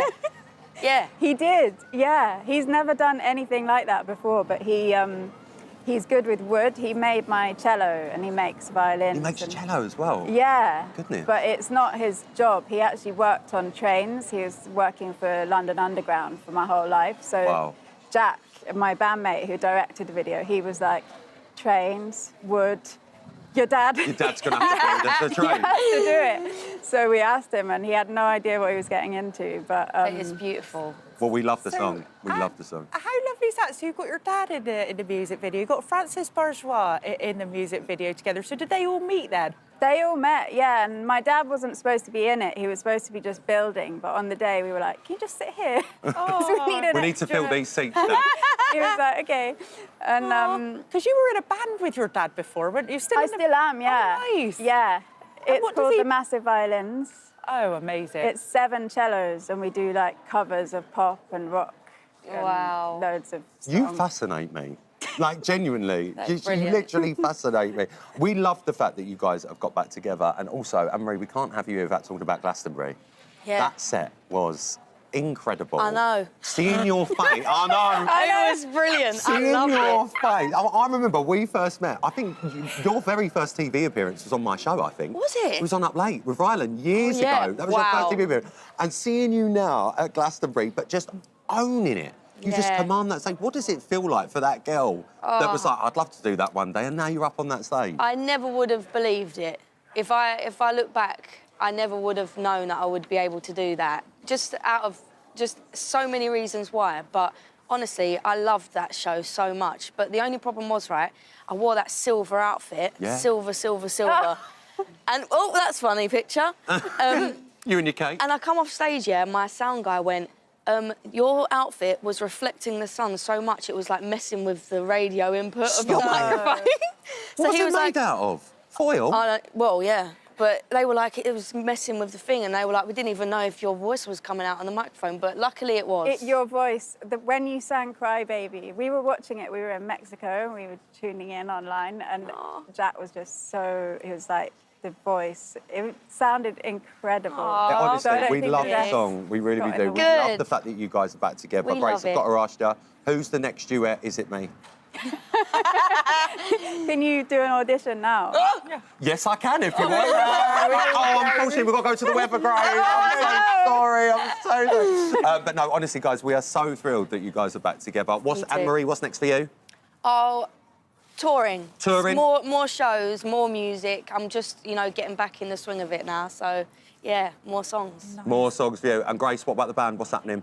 Well, we've got more songs. Our next song is like much faster. It's like trance tempo. I mean, so I'm sold. I think just give me the like poll. Drop me an Instagram DM. And proper all me. Yeah, well done on all those billions of views. You girls have smashed it. Absolutely smashed it. Lovely to see you both. Thank you so much for coming in. Thank you for visiting our This Morning YouTube channel. Now, we upload new content every day, so go ahead and hit that subscribe button so you don't miss out. And we'll see you in the morning.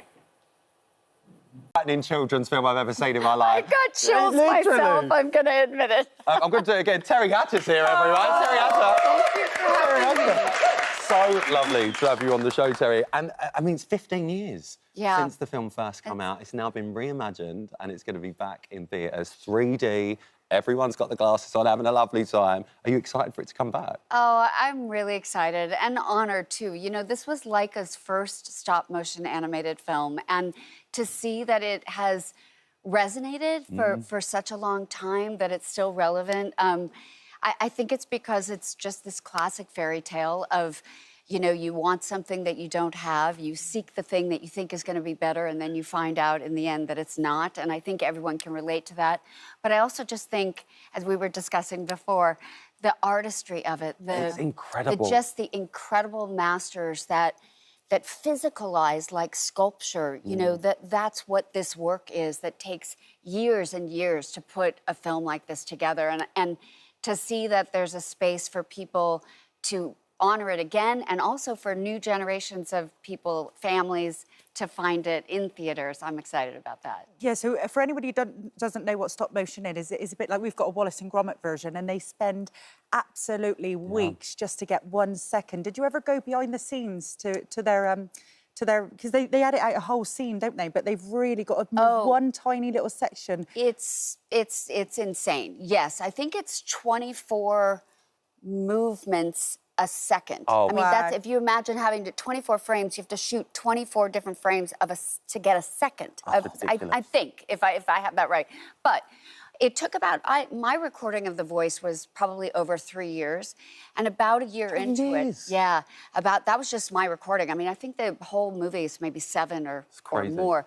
But I got to go up with my daughter, who was 9 at the time, to the studios in Portland, Oregon. And that was the first time I got to walk through the sets. And I mean, big stages like this with big cameras and then tiny little Coraline dolls, you know, moving into houses that are all, you know, built and somebody knitting tiny little sweaters for the little models to wear. I mean, it's an insane amount of work, an insane amount of artistry and mastery that these craftsmen have to be able to put something like this together. And because you know the time, the energy, the patience, you've just got so much respect for this film. You can sense that. Yeah. Really, I really do. When I saw it again for the first time in many years a few months ago, and when I looked at it, I thought, this is just, it is like a piece of art, you know, like it should just be hanging on a wall in a museum, and it's just so great that you can go to a theatre and be a part of it. Well, it's coming back. As you said, it's been reimagined in 3D. I think it's out on the 15th of August. I think it's going into theatres over here. It's a children's film, but for any parents out there, maybe like newer parents that have got kids now and think, oh, I'm going to take the kids along to see them, it comes with a little bit of a warning, doesn't it? Well, it's rated PG. I think you guys have the same system. Yeah, I mean, Josie sees that as please go. So, we have to... I think it's, you know, it's parental guidance, but it means, I mean, I think it's family. You should go with your children. And I always, as a mom, when my child was young, and still, I always look at things as an opportunity to have discussions. So, you know, I feel like it pushes the scary right up to the edge. But as I said, it's a heroine story, meaning Dakota Fanning voices Coraline. And Coraline is an adventurous, independent, curious, spunky girl who, yes, pushes the line, but then ultimately saves the day. So that's an inspiring, you know, character for a child to watch. Well, if you haven't gone out there, go and watch it. It's going to be in theatres on the 15th of August. It's all in 3D. It's very, very special. A lot of years have gone into making this And it's got a special meaning behind it as well. It's got a good story behind it as well. It is a really good story. Warm. It is warm. And with beautiful performances from everyone. Terry, you know what I'm going to talk about now. Oh, I think I do. Get your apple out, girls. Desperate Housewives. In my opinion, I feel like I've met the biggest fan. You have? Like I say, you know, here I am. I think I have. You win the award. I was in Universal City about 10 years ago. I had meetings out there, and I knew that the Desperate Housewives set was somewhere. Right. I got escorted by security out. Honestly, did you get to go up there? No, I did not. No, I nearly got arrested. Oh, yeah, it's it's amazing. Yeah. You've got Jaws there, and it's just up from Jaws, isn't it? Just up from Jaws. All right. Oh, local. Oh, sorry. Do you know what I mean? So the local. Yeah. So it really does sit at the top of Universal City, like a court at the, you know, a courtyard at the top of the hill, and that does exist. Of course, they use it now for other shows and commercials. But you can, if you take the tram ride, you can still see. You can still see the set. That you can discern which house what was is which. Wisteria like? And one of the things that was special about being Susan was that Susan's house was one of the only homes that they call it a practical house, it's a real house. Meaning that when you saw Susan in her kitchen or her living room,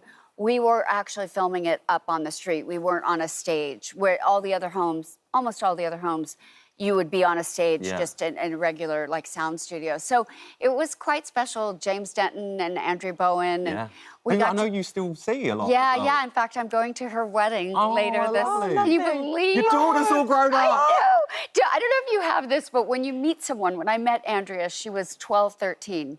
It is impossible for me to understand that she's 32 years old now and getting married. It's so crazy. But yes, I'm very honored to be one of her guests. I mean, you just saw I just robbed an apple from our set. Did you rob anything from Desperate Housewives? I wouldn't call it robbing. Did you rob anything, Terry Hatcher? It's not a court of law, you can be honest with me. I did end up with the popsicle Trojan horse from the pilot. that Andrea's character is With the plug. making, and we shove it down the sink in order to fool the plumber. Yes. I mean, I would have done the same. I would have done the same. So I think I have that, and I think I actually also ended up with, there was a purple gown, really beautiful purple gown that Susan wore in the limo scene when when Julie's water breaks and Vanessa Williams' character is getting married, and that gown, I somehow ended up with that gown. What a shame. What a shame. I think, you know, we would all love to see Desperate Housewives come back. Would you ever bring it back, or even into a film? Oh gosh, you know, it's just not in my hands. But I you know, it's really not in my hands. But I do recognize that would be an amazing thing for the fans. I mean, which is why James Denton and I a couple of times have had the opportunity to do like a Hallmark Christmas movie together or something.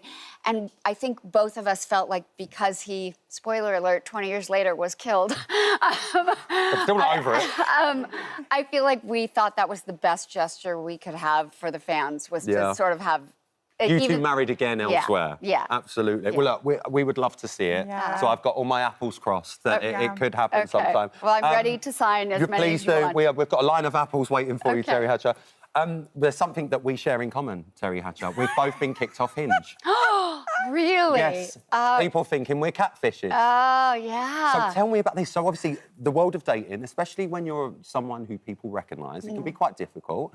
But you go on the apps, but you got kicked off because someone thought you were a catfish. Yeah, I mean, I'm not on apps anymore. I'm not. You're over it now. I just feel like that's not going to be how it works for me. But the reason I tried in the first place is because I was sort of saying to the universe, I'm open, you know, like I felt like even if it doesn't work, I'm doing a gesture of vulnerability in order to try this.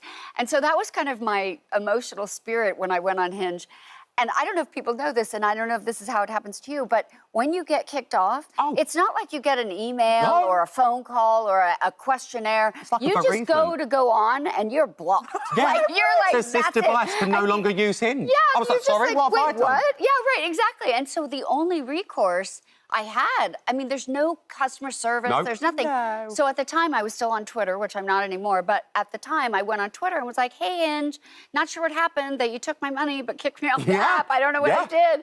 I was fuming. You had to send me passport somewhere to put me back on. So they got back to me, and then they very graciously were like, of course you can, we thought you weren't, I still had no luck, pretending to be you or whatever. Yeah, I never did. Matthew Perry got kicked off. Yeah, he got kicked off as well. So he and I kept in touch periodically after I got to work with him on The Odd Couple of years ago, and that was very funny. We would kind of check in like once or twice a year, that kind of text sort of relationship.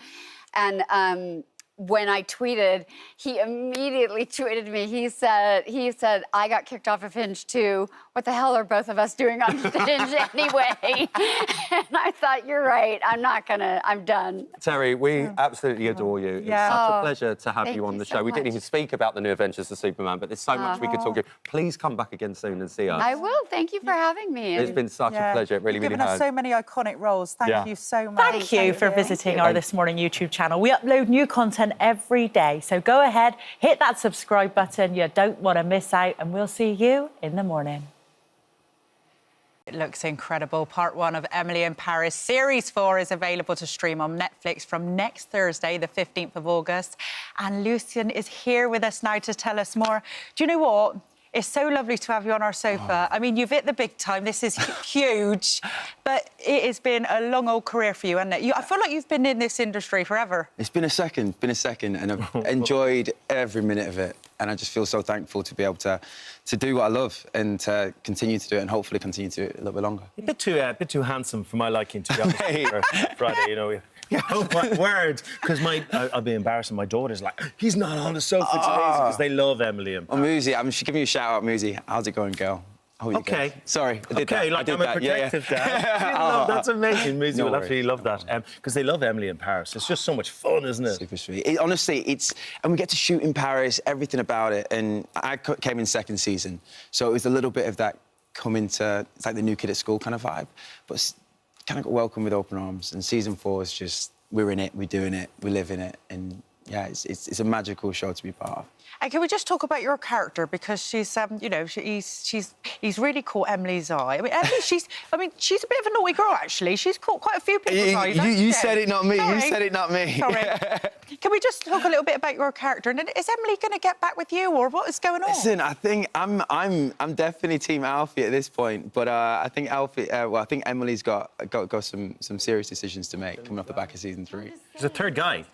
There's a third guy comes into it, I believe. I'm not too sure. I've got producers looking at me. Okay, we won't say anything else. But yeah. But Alfie is, like, you know, he is terribly in love with her. He's a good guy, isn't he? He's a good guy. I think Alfie wears his heart on his sleeve. And, yeah, I think he wants the best for Emily in the end. And this season sees him being a little bit more selfless in that and putting Emily first, well, putting other people's feelings first and ahead of his own. It happens a lot in The Sofa, but I expected you to sound like him. Oh, no, I'm Burnley. I feel like I let people down when I talk to them. I'm like, hiya, mate, you all right? And they're like, nah, it can't be him. It can't be him. Give us a bit of Alfie. Give us a bit of Alfie. Can you straight into Alfie London? How's it going? All right, Cooper. Oh, yeah, we dropped that. That's just done something to me there. Oh, wow. So how's Phil? Can we get Buddy in here to read Josie's mind? No, I wouldn't. Sorry. See, the Burnley just doesn't have the same effect. Yeah, it does. But that was something else. Yeah. So, I mean, you got the role really quickly. You know, with all these big parts, normally take a long time, but not you. It was bizarre. I was in New York at the time, and I got a call from my manager, and she was just like, "Drop everything you're doing. Darren Star wants to see you tape Emily in Paris." So I was like, OK, who do I have to help me tape? So I called a friend of mine. Bless her, she was getting her nails done. I don't know what it is when you have the tin foil on your nails. Anyway, so she comes running into this apartment. Yeah, right, OK. So she comes running in the apartment. We threw up this camera. I think I had about 12, 13 pages of dialogue. I have no idea how I got through it. And we sent the tape off. And about an hour later, we got a phone call saying, Darren and Lily want to Zoom with you tomorrow. And I was like, right, OK. And we had this chat on Zoom. And Lily, bless, it was a Friday. She'd done a whole week at work. She'd done a full day. And she was on this call, just fresh as a daisy, just willing to have this chat. And we spoke for 45 minutes. I have no idea what we spoke about because I was just constantly thinking about my lines, not messing it up kind of thing. And then that was it. The chat was ended. I was like, you don't want me to read? And I was like, no, it's fine. Did you do the chat in Burnley or in London? No, I did it in Burnley as well. I was like, hiya, mate, you all right? How's it going, Cock? You good, mate? And then, yeah, I got a phone call saying, you're flying out to Paris on Monday. And then that was it. And I was only supposed to do 2 episodes. So and that's Lily Collins, who plays Emily. Yeah. Is your dad Phil Collins? Her dad is Phil Collins. Oh, my God. Yeah, I thought that. Yeah. I'm sorry, getting all... No, it's amazing. And she's so lovely. And she's honestly so professional and welcoming and everything you'd want to expect from a leading lady in a show like that. And just the time she has for everyone on set is truly wonderful. Also, Lucian, the city. Yes. The star of the show. And it's I think it's why it appeals to so many people. The backdrops are just beautiful. It's all shot in Paris. It's all shot in Paris. I think there's one green screen shot, which is me and Lily in a hot air balloon. But we're living in Paris. We're all kind of, just walking on these sets. It's kind of crazy. I think one of my first scenes I shot was on a bateau mouche, and that's a boat going down the Seine, just fancy word for it. And like you have the Eiffel Tower lighting up, and it's just magical. It's a true summer romance. I feel like I've got with Paris. I'm not there long enough to smell or feel the cracks, but it's magical, and it's given me so much. That's it. So you've been juggling filming Emily in Paris, as well as you had to jet off and film the Shakira. We cannot have you here without talking that Shakira music video. You were like half horse, half man. It really was. Then she shot you down. Then she came to your rescue, dabbed all your chest. I mean... You saw the video? Shakira. Saw the video. She consumed the video by the sounds of it. It's had nearly 40 million views, and you can certainly understand... A broomstick duct taped to my bum. That was the horse. So I think Josie's OK with that. Yeah, so it wasn't as sexy as I thought it would be, but yeah, we got the job done. Shakira's such a superstar. She's honestly one of the most beautiful, incredible women I've ever come across in my life. Yeah. Amazing. She's magical. Amazing. Yeah. It's just to think back to those Grange Hill days and where you are now. I saw them pictures. That had me creasing. Not gonna... what are your thoughts?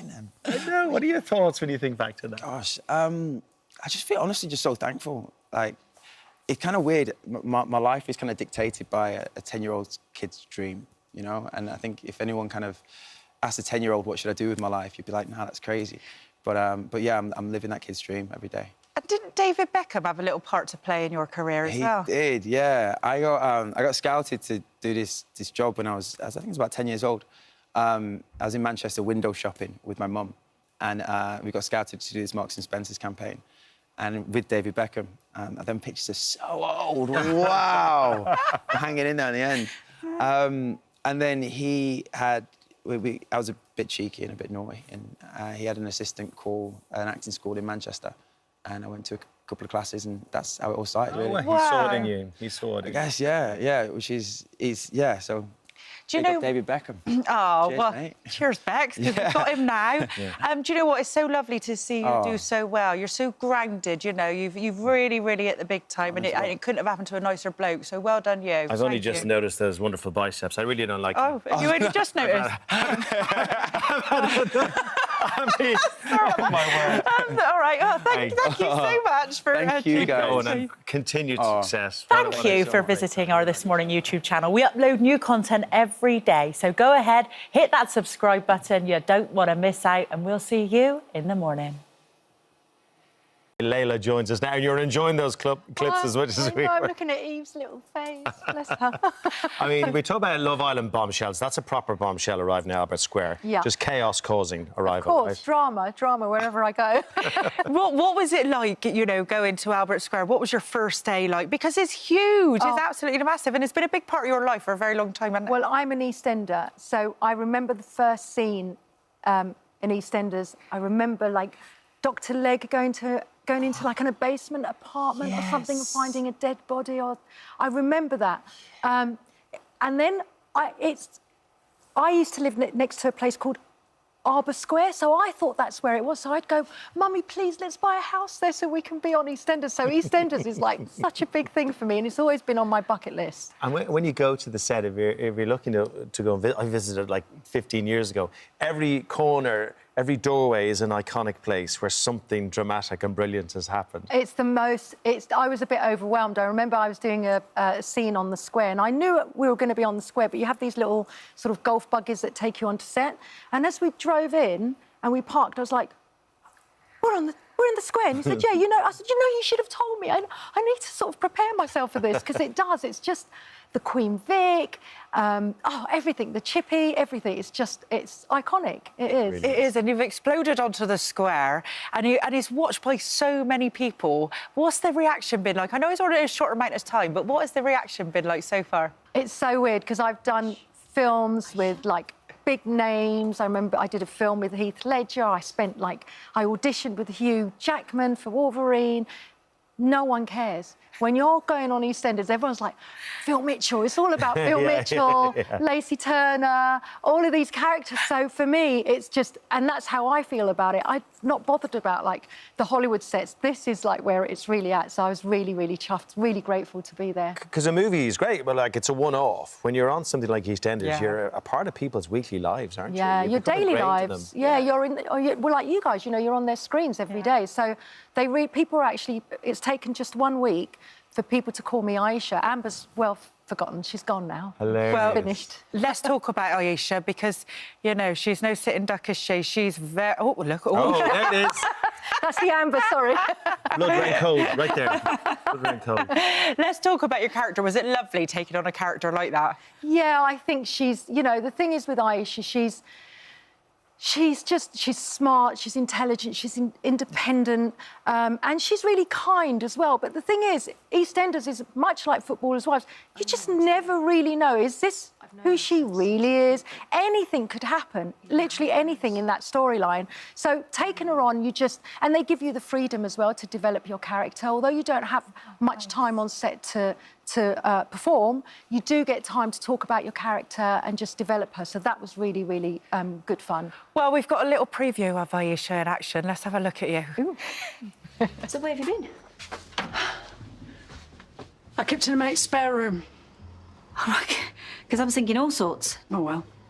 At least you weren't on your own. Looks like you've been well comforted.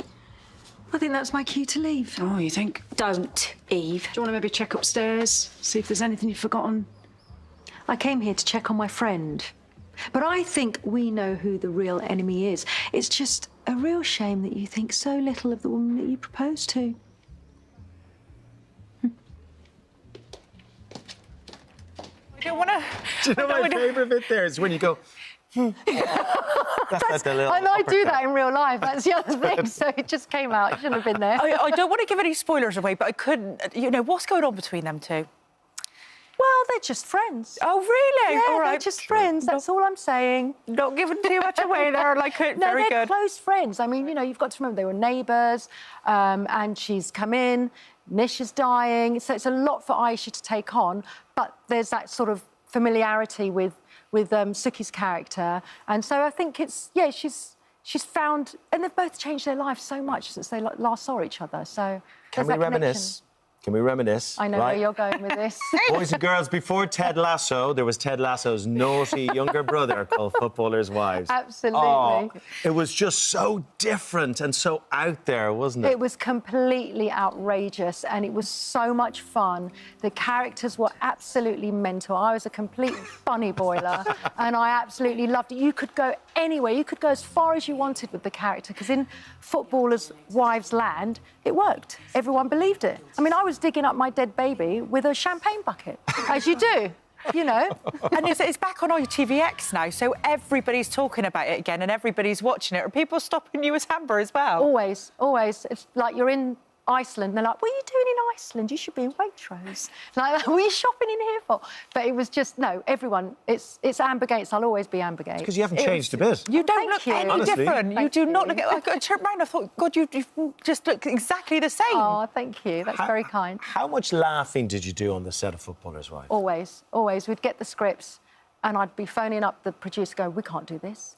This is outrageous. And like, well, that's why we're doing it. So you'd read these scripts, the lines, acting it as well. Me and Ben Richards, we'd constantly be just like take after take because we just couldn't stop laughing. Some of the things are just crazy. You've taken on some of these huge roles. You've played these really powerful women, incredible roles, and roles that we all remember. But you're very big into manifesting, aren't you? Yes. You spent quite a bit of time in India. I lived in India for 7 years, and I didn't know I was manifesting, but I always used the practice of manifesting. And I remember being up on the Nepalese border, the Tibetan border, and we were stuck there because there was a landscape. And I really got into Buddhism, and I just spent time with the monks there. And I thought, I really want to meet the Dalai Lama. So I manifested that. And a month later, I was in the same room with him. He blessed me. So I was like, this works. This really works. So I didn't put the title to it, but it's the same practice. How does your manifestation take place? What are you doing? So you're imagining something you want to Well, there's happen? many steps before you start imagining. You've got to get rid of the self-doubt, the self-limiting beliefs. That's really hard work. And then you've got to, visualise it. And what happens is your subconscious wants to please you. It wants to help you. And so you start doing... It's not just about sitting there and thinking about things and they'll happen. You actually start doing things. It's a very active practice, but it works. It's a science. OK, so it is a real thing, because even subconsciously, you're taking the steps towards that end goal. Yeah, because you've got rid of that self-doubt as well. And you're worthy of it. You've got to believe that you're worthy of it. And that must help with your etiquette classes for children. Yes. I mean, you know, I had so many parents that go, no, my child's a lost cause. Well, I said the same thing. Yeah, and they're not. And it's not about fitting in. It's not about having a certain personality or speaking in a certain accent. It's just about manners. It's about... And I do workshops for children, and we just teach them that manners, manners are good, and we're taking away all the stuffy stuff that you don't need in modern day. But we teach them about introductions, how to introduce yourself properly, because a lot of people think it's like, oh, nice to meet you, but that's the wrong way to introduce yourself. Table manners, what you do at the table, what you should and shouldn't do. And it's really, it gives them so much confidence. I went to military school and then went into finishing school. So the confidence I got from finishing school, though it was quite stuffy, was just I could walk into a room in any country and know what to do. And I think it's great for confidence Would building. you mind spending 10 minutes with the crew here after the show? Because you Yes. see what happens after a Phil Vickery cream I noticed a few of them. I've got Honestly, their names down. Get you lot sorted out. Oh, absolute pleasure to meet Good you. to see you. Oh, thank you. Thank you for having me on. Yeah, congratulations in your role. Thank you. Brilliant stuff. Thank you for visiting our This Morning YouTube channel. Now, we upload new content every day, so go ahead and hit that subscribe button so you don't miss out. And we'll see you in the morning. Big warm welcome back to you. Now, all morning we've been dancing to the very best of the 80s from him. Oh, yes. From the era. Oh, my goodness, Craig. Oh, my word. Actually, it looks like I'm trying to recreate that now. Because I am growing the beard and I'm growing my hair just that little bit longer. You look Is that so a bad cool. thing? Did you love the 80s? I adored the 80s. I was so pleased that I was born in 1965 so I could enjoy the 80s in my 20s. And that's when my dance career sort of started. And, of course, there was all those... Tony Basil was around with Mickey. Mickey, you're so fine, you blow my mind. Hey, Mickey. And, of course, I did a dance class with her in the 80s, which was amazing. I was scared to death because she's an amazing classical ballerina. But... people probably don't even know who she is now. But, you know, no, I think a lot of these tunes are... I know my kids are listening to a lot of this stuff again. And they go, Dad, have you heard of this amazing band? You know, they're called U2. I'm familiar yeah, with but they're them, you know. still going, at least, that's aren't true, they, yes. in Yeah, that yeah, way? yeah, You know, yeah. But Gold is one of my favourites. And like you, Sweet Dreams, I love yeah. the Eurythmics. Annie Lennox, because I used to live near her in Crouch End when I first came over, and that was like a huge, big wow moment for me. You are celebrating the 80s in your musical. We are going to talk about that, but Craig, I know a lot of viewers at home going, Craig's on the sofa, you must ask him about Strictly. Let's deal with that, and then we'll talk about the musical. Absolutely. Look, it's been a huge story because it's the nation's favourite Saturday night show, let's be honest. Your view on it, you know, how much did you know? How much did I you... knew nothing. The judges are very separate. When the story erupted and came out in the press, I was shocked, along with all the other judges. And I couldn't quite believe it, because we meet the pros and we meet the celebs on occasion throughout the show. But we're very separate. We're on level 2, for instance, and then we're ushered. For obvious reasons, you know, we shouldn't be sort of talking to them or jeering them up before the show at all as judges. So we take that part of it seriously. We have nothing to do whatsoever with their training or how they get there to that point on the Saturday night. We don't even see the camera rehearsals on the Friday, so we literally come in on the Saturday, judge what we see for that 1 minute 30, and then it's done. I just want the investigation to be over so I can find out myself the truth, because I have nothing really to say. You know, it's really hard to pass judgment or comment on he said this, she said that. You know, it's really difficult, and it has erupted. And, of course, I've watched, you know, the Amanda tape and all of that sort of stuff, and I've just blown away by the whole situation. So you were surprised and shocked? Yeah, completely and utterly shocked by the whole situation. Craig, are the BBC taking the necessary steps to investigate this properly? Yes, well, I hope so. Yeah. I really hope so, for their sake. And mine, of course, and the future of Strictly Come Dancing. You know, it is a serious issue, and I think it has to be addressed. And I think putting chaperones in is a really great idea. We had them all through the theatre. We have a psychologist in the theatre in case, you know, the rehearsals are getting too much for you. You've got someone to go to talk about it, to say, you know, and having a chaperone in the room is just that one extra eye. We know the dancing world is very, very competitive. Yeah, there of is a lot course of it competition is. out there. And I don't care what anybody says, you guys are built differently. You are built differently. Your training is like something else. Like an Olympian. Yes. You know, you don't become an Olympian with someone not telling you what's wrong with your work, you know. But, of course, you have to remember, Strictly is not the Olympics. It's a bunch of celebrities learning to dance from scratch, from nothing, by amazing pros who have been in their business since they were 3, you know, and trained within an inch of their lives. So you're putting two very different powerhouses together, and the celebrities are already famous for something else. The culture's different. And it's different in sport, as you say, as well. Completely, You can be harsher, you are harsher. I mean, you know, you've been through that. You're a dancer from a young age. Was it like that for you? Yes, it was. But, I mean, that was 45 years ago we're talking about now, when I started training.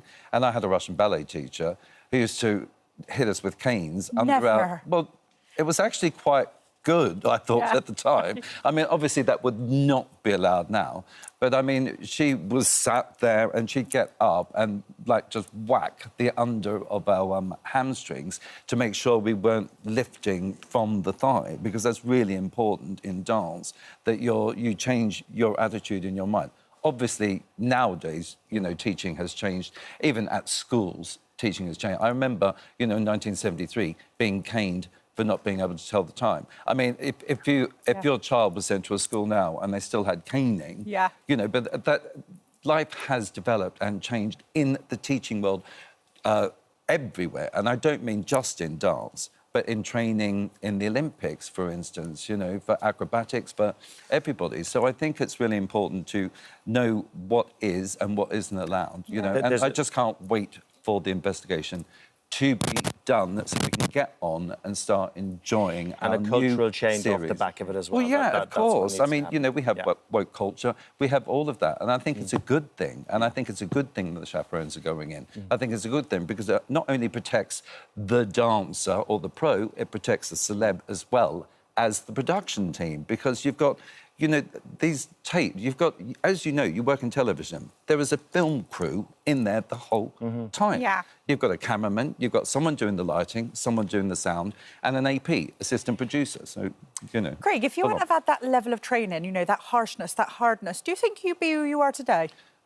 Probably not, actually. But, you know, I needed people to tell me what was wrong with my dancing. I was never abused, you know, and I don't condone that in any way, shape or form. You know, I think that if that is a problem, then it should be eradicated immediately, you know. So, but I certainly know that tough love was good for me because it made me fight, it made me want it even more. Tough Love can be the name of your next musical. Yes, very good. This one, though, is celebrating the 80s. It is. And we're really excited about it because the soundtrack for it is fabulous. Tell us all about it. Well, Now, everyone knows the Now albums. Yes. They were the first time you could get a compilation of all different hits all in the one place. I remember I used to have to try and record them from the radio if I want to make a compilation tape to give someone as a present. I mean, there's kids out there that will have no idea what I'm talking about. But when the Now albums came out, they were already compiled for you. You could just sling them on and off you go and party, and I absolutely loved them. And there were so many that we could choose from now that's what I call a musical, which is what the musical's based on.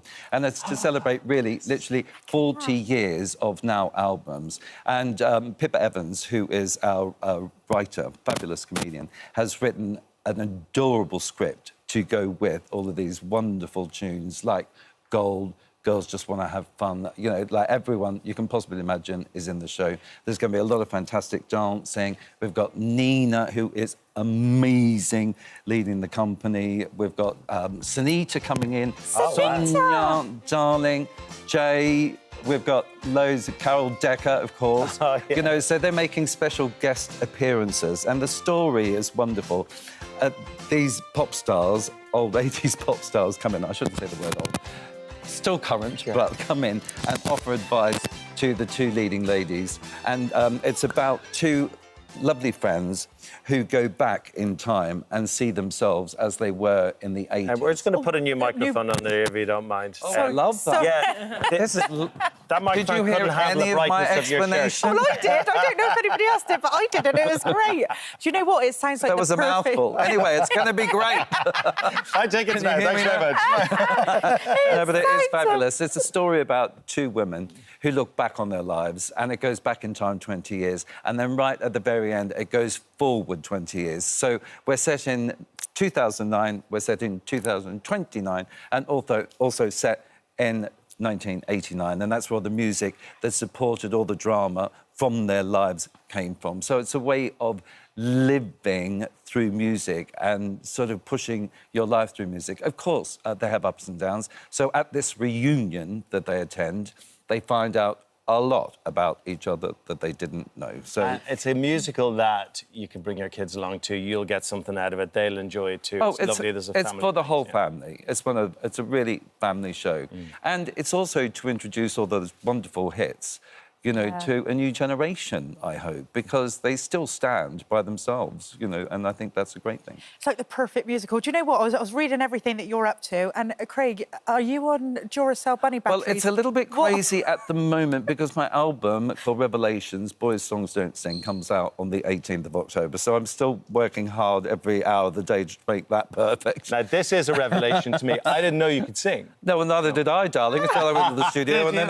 there it was. How did you find out? Well, I sang all my life, really, actually, but because I was in Cats and Miss Saigon and lots of musicals, but it's always back row of the chorus. And when I went on my tour of All Balls and Glitter, my solo tour, lots of fans were saying, oh, have you got anything recorded? And I thought, actually, no, I don't, as a matter of fact. So it's a bucket list thing. So I've done that, ticked that little box, which is great. And then, of course, Strictly's coming. We've got the tour, then my album tour. Darling, I could go on. But I cannot much. wait. But I'm so much looking forward to starting the musical on Monday with the full company. Pencil a long holiday in there as well. Yeah, it sounds like the perfect musical. Thank you, Craig. so now, much. tickies for Now, That's What I Call Music, UK and in Ireland are on sale now, and that is for the tour. Now, Thank you for visiting our This Morning YouTube channel. We upload new content every day, so go ahead, hit that subscribe button. You don't want to miss out, and we'll see you in the morning. Yeah, shock moment, that's for sure. Back from the summer love, Joey Essex is here with fellow Love Islander. A new flame, Jessie, how are you? So good. We're literally loving life. Taking it all in. Give people an idea at home what happens when the show ends. Like, what happens to your life in reality? My life's completely changed. So I'm gone from like a normal 9-to-5 account management position to being on the sofa with you guys. So it's completely different for me, but loving every second. Joey, it's not different from you, though. Like, we know you. You're a regular on reality TV. Yeah. What made you apply for Love Island? I just loved the show, you know, and it was something that I wanted to tick off my bucket list. And, yeah, well, I mean, when the opportunity got given, I said 100%, you know. I was well up for it. Were you looking to find love then? Were you Yeah. probably looking to find love? I mean, me going in the villa, that was my main aim, to go in there and find love. Also have fun on the way, you know. You know, I was in there, and that's exactly what I did, you know. Oh, so you were properly loved up? Love is in the air. Love is Love in the is air. in the air. But it's only in the air, it hasn't landed fully. Is that where... Are you exclusive to use? We are exclusive. Yeah, we are exclusive, yeah. The way that you're looking at each other, I think that maybe there is a lot of love I feel in like the air Jessie, at the moment. you know, might want to... Joey's waiting to say No, it. I think Jessie He's wants on, to he's say on the edge of the top of this turn. There.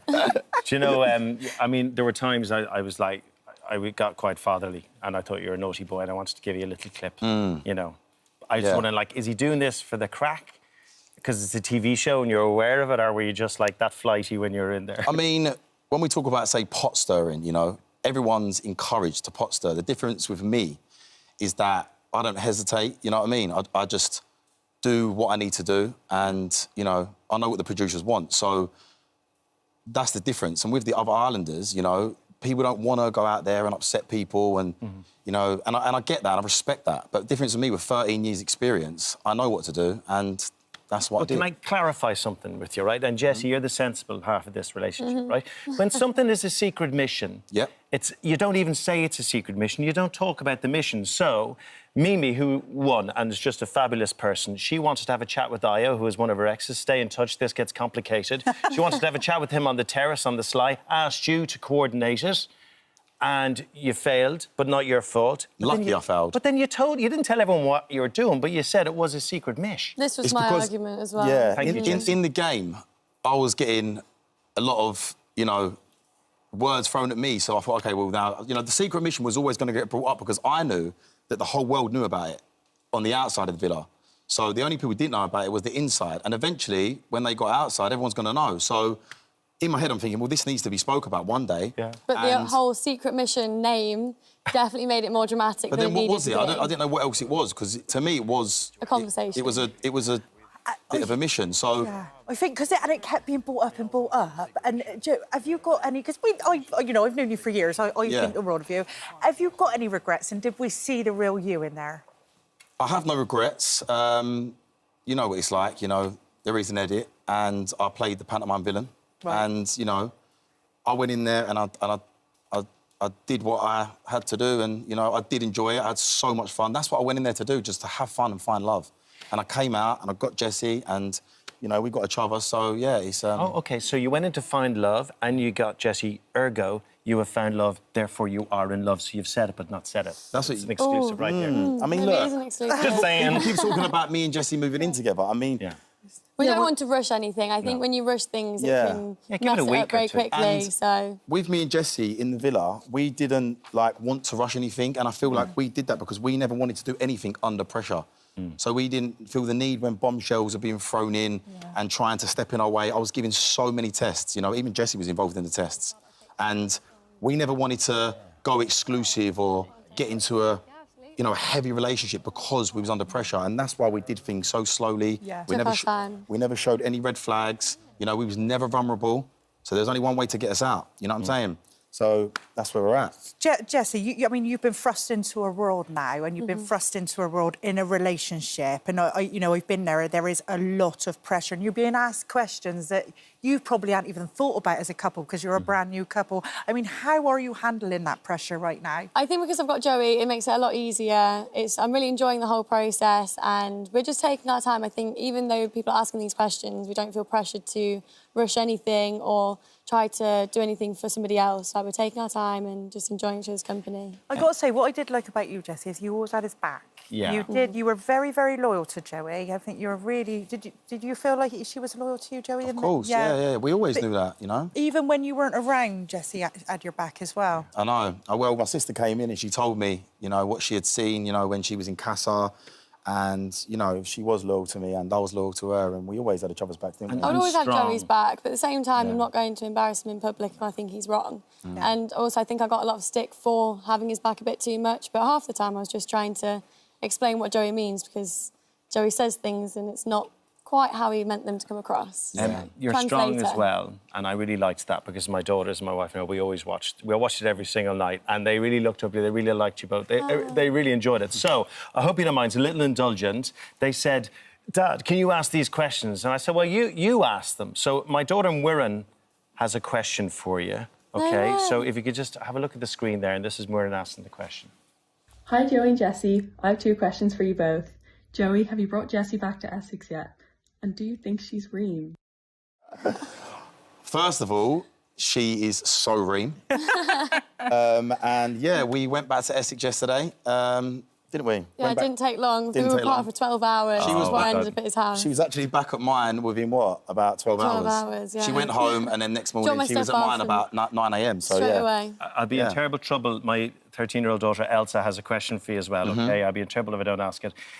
Jessie, is Joey scared of your dad? I think Joey is scared of my dad. Her dad's a legend. Her dad's a legend. He's a scary man, and he should be scared. I think if you weren't scared of my dad, then... He gives you the tightest handshake you've ever had. But you know what that handshake's doing, right? Because the parents came into the villa to meet everybody. And the way he spoke to you, it was all nice, but the handshake, not saying, you hurt her, I hurt you. He likes him, but I think it was a little bit of a warning at the same time. Joey, is it true that you're quitting reality TV? I wouldn't... I'm taking a huge break, you know? I feel like I've done, you know, every reality show possible now. I don't think I'd really want to do Strictly. And yeah, I'm just taking a break, and I've got some opportunities over in America at the moment, so I feel like maybe I might, you know, take it over to there. And, you know, you had quite a lot of controversial headlines when you got out. Was that quite hard to deal with, Joey?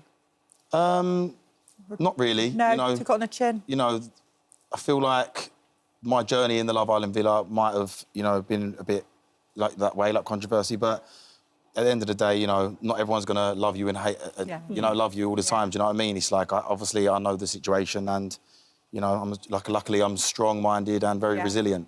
You were both so entertaining, and it was a great watch. And look, the best of luck, whatever happens next, just go with it. Yeah, and I hope you find love and, you know, a long life together. That would be a lovely end to the story. Thanks so much. We wish you all the best in your relationship. Thank you. Thank you so much. Thank you for visiting our This Morning YouTube channel. Now, we upload new content every day, so go ahead and hit that subscribe button so you don't miss out. And we'll see you in the morning. Who knew Holly Willoughby, our very own Mystic Meg there, predicted 5? She knows her sport, because what you say, stuff on the sofa, it happens. So if you say Tom Daly's going to make 6 Olympics, he'll go to LA and he'll bag another one. That's what's going to happen. I'm delighted to say Olympic legend, all-round great fella, Tom Daly, joins us now live from Paris, from the Eurosport sofa, now part of the punditry team there. Looking forward to seeing you next week. Tom, how are you? I'm doing good. It's been a bit of a whirlwind, not going to lie, since the competition, but it's been amazing, actually. And I've gone into my 5th games, compete in front of my family and friends. It was really special. Tom, you look tired.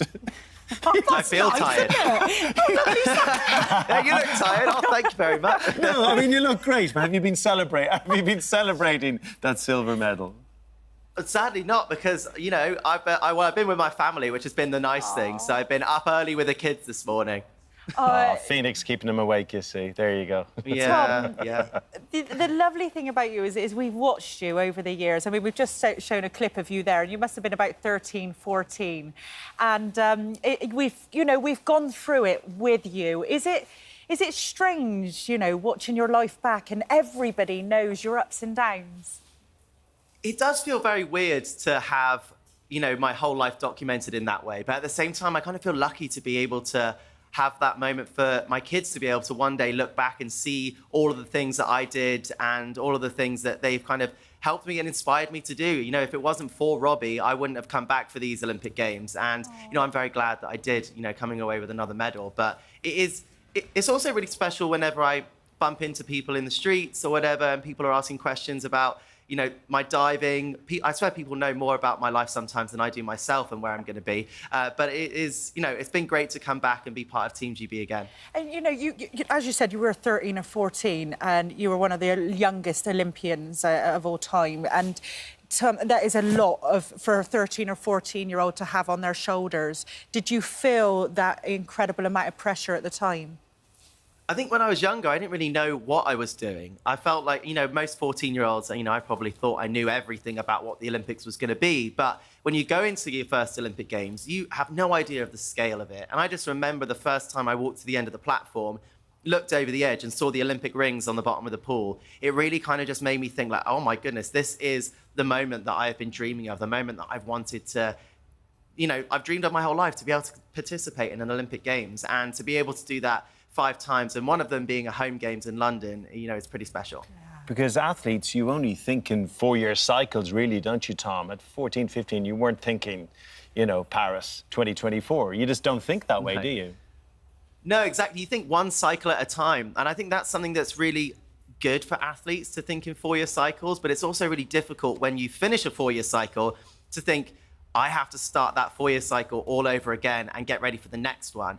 And as an athlete gets older and older, you have that feeling of, you know, will I get to do another Olympic Games? Because nothing's ever guaranteed. You know, in 2008, that could have been my first and last Olympics. So when you get to an Olympic Games, you have to really try and cherish it. And that's something that I've really learned in the last couple of Olympics, was to really enjoy the moment, really soak it in and take every single part of that experience and try and be as present as possible. You're there because Robbie, your son, said, Dad, I'd love to see you compete. And what a lovely thing to be able to give your family, that memory. If it wasn't for that, you wouldn't have gone to Paris, no? No, exactly. It was about 15 months ago that we were in the Olympic and Paralympic Museum in Colorado Springs. And at the end of it, there was this inspirational video about what it means to be an Olympian. And at the end of it, I was crying. My husband, Lance, turns to me and is like, oh, no, like, I know what this means. And Robbie was like, what's the matter, Papa? And I was like, you know, I miss diving and I miss the sport. And, you know, after taking 2 years away from it, he said to me, well, Papa, I want to see you dive at the Olympics. And, you know, that was it. That got me back in the pool to have a little try. And I didn't know if I was going to make the synchro team. I didn't know if we were going to be able to qualify a spot for Team GB. But, you know, getting back into it and falling back in love with the sport again was really, really, you know, I've really enjoyed it and I've really loved this year. Tom, you know, because you are a family man now and you've got your amazing husband, Lance, which you've credited him. He's been brilliant, hasn't he? But how did you both fit it all in? I mean, you're an Olympian. The amount of training that you put towards your sport is unimaginable, especially with 2 kids. How did you do it all? Oh, it is so incredibly tough. And I think any parents that are both working will be able to, you know, confirm this. It is really hard to be able to have two working parents and be able to have, you know, lots of time for your kids. And my husband has been so incredibly supportive because, you know, originally, you know, I thought I was done after Tokyo. And then 2 years later, I'm like, I want to go back. And he has been incredible with really putting his career to the side for me to be able to have the time to train, have the time to compete and do all the training camps. And, you know, I think it's definitely going to be my turn for for a little bit now. Yeah. But it's been, I owe it to him. And I think that's with athletes. You don't realize how many people behind you are supporting you and are there for you to be able to achieve your dreams. So they are really the unsung heroes behind Olympians, is the family members that are there to support you and, you know, give you everything that you need to be able to perform at your best. That's the thing. The individual wins the medal, but the family and the community make the medal. And this is the other point about watching you grow and all these wonderful things that have happened in your life, but also your relationship with your dad, and your dad, God rest his soul, was able to spend so much time with you before that first Olympics. And when he passed, we went through that with you. Yeah. He played such an important part in your life, didn't he? Yeah, I mean, my dad was my biggest cheerleader, biggest supporter. I always knew exactly where he was sitting in the crowd with his massive flag that he would wave. And yeah, you know, I feel like everything happens for a reason in a weird way, but you know, my dad did get to see me compete at my first Olympics in 2008, and that was an outside chance that I would ever qualify. He also got to see me win my first world title in 2009 when I was 15, and I do wonder, would I have ever won that, you know, if he would still be around? And it's, yeah, I do hope that he would be incredibly proud of the things that I've achieved since then. And, you know, I remember I went to like a sports aid ball when I was about 10 years old. And I said on that stage that I would go to 5 Olympic Games and win an Olympic gold medal for Team GB.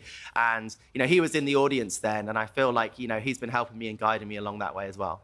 That's lovely. Oh, lovely. You know, your dad supported you, and then you get to look over on that diving board and your 2 kids and your husband are there. It's this, and I think that's what we love to watch, isn't it? You know, you're a family guy, and you've made it and you've brought it home again. And you've also got a book out soon, haven't you? Yeah, well, I've got, you know, I did a kids' book. It came out a few months ago, and it was, you know, that was really fun to watch. That was actually Robbie's probably favourite thing that I've done so far, because bedtime stories became very exciting and interesting. It's called Jack Splash. It's about a diver and his friends and overcoming adversity, working together as a team and spreading kindness and love. And I think that's a really important message for kids nowadays. And it was really fun to, you know, be a part of that. You're on the TV, Soph, and I can't wait to work with you now. You're hopefully going to be around for the closing ceremony. I bet you want to party there as well. It's going to be a busy old weekend for you. How are you enjoying life on telly? Yeah, it's been really fun, actually, because, you know, when I was getting ready to compete, I was so focused on the competition. But now being able to be here for the Bonsoir Paris show every night, and also being able to catch all the action, you know, whether it's the swimming, the gymnastics, the diving, whatever you want, you can catch it all on Discovery Plus. And it makes it so easy to be able to stay up to date with all the Olympic action, because, you know, there's a lot going on every single day. What's that, Tom? There's 3,800 hours of Olympic coverage on Eurosport and Discovery Plus. Is that what you said there? Yeah. Actually, fun thing, right? Fun thing, right? They have it on the app as well. So, because we're here next week as well, you could watch us on This Morning and have the app and watch the Olympics on there. You don't have to go anywhere else. You can stay with us for the duration. Tom, I think you look amazing. You could double screen it. You could double screen it. You look amazing. Yourself and Noah, congratulations, by the way, on the silver medal. Thank you. I think you have another medal in you. Sorry, I'm just saying LA for the next Olympics. Are we saying a definite no? We're saying we'll see. I'll be 34 then. I don't know if I'll be able to get out of bed and still carry on diving, but you never know. I thought I was done after the last one, and then here I am. So, you know, but Robbie's already cashed in his token, but maybe Phoenix will want to cash in the token. So we're not saying retirement here. We're not. I can smell an exclusive Tom Daly when I see one. We're not saying retirement. We're saying live on British TV today, Tom Daly may compete in LA. Correct? Who knows? Who knows? You know, we'll see. I mean, I'm enjoying it right now, having a little bit of time to be able to not be in the pool every day. But, you know, we'll see. No big decisions yet. Oh, thank you. Thanks, Tom. Send our love to Lance, Tom. And I love the jumper that you knitted, your GB jumper. Thank you. It was lovely. Thank you. See you next week, buddy. Thank you. See you next week.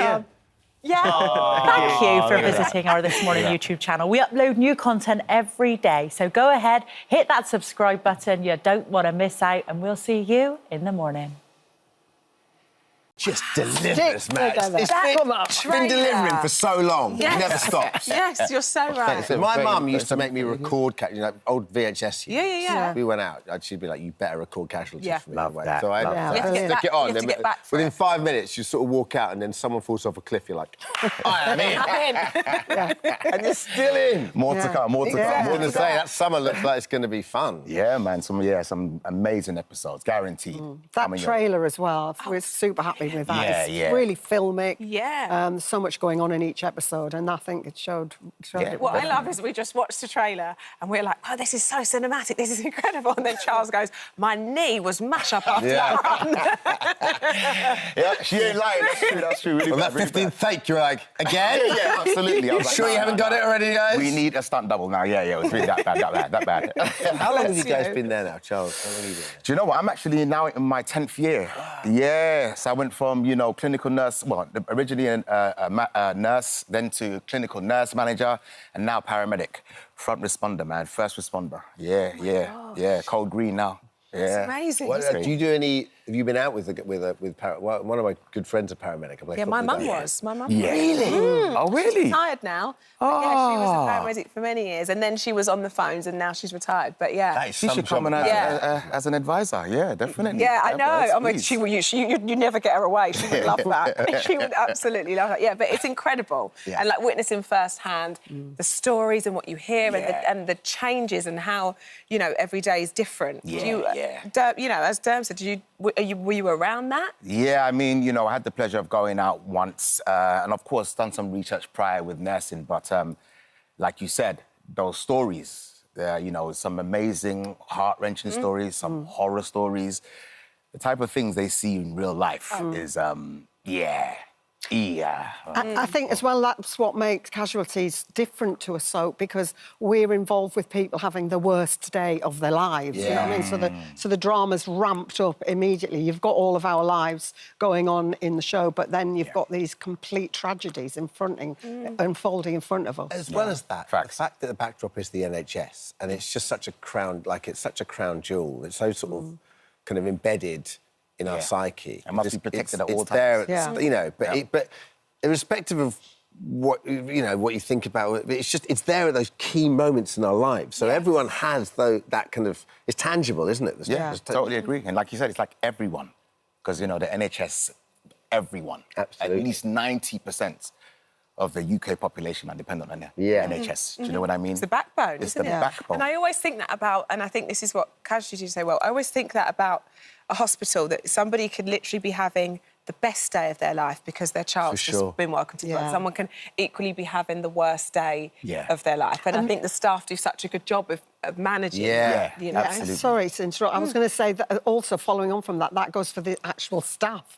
And it's great getting to play these stories while, in parallel. And very often you get the guest artists, their stories mirror ours, and it's just so rich. I thought Saturday's episode was so much was chocked into it. So many stories intertwined. Well, you're right.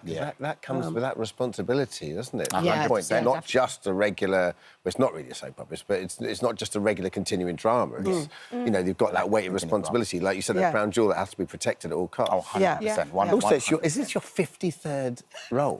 Well, apparently, yes. Somebody said that. That is incredible.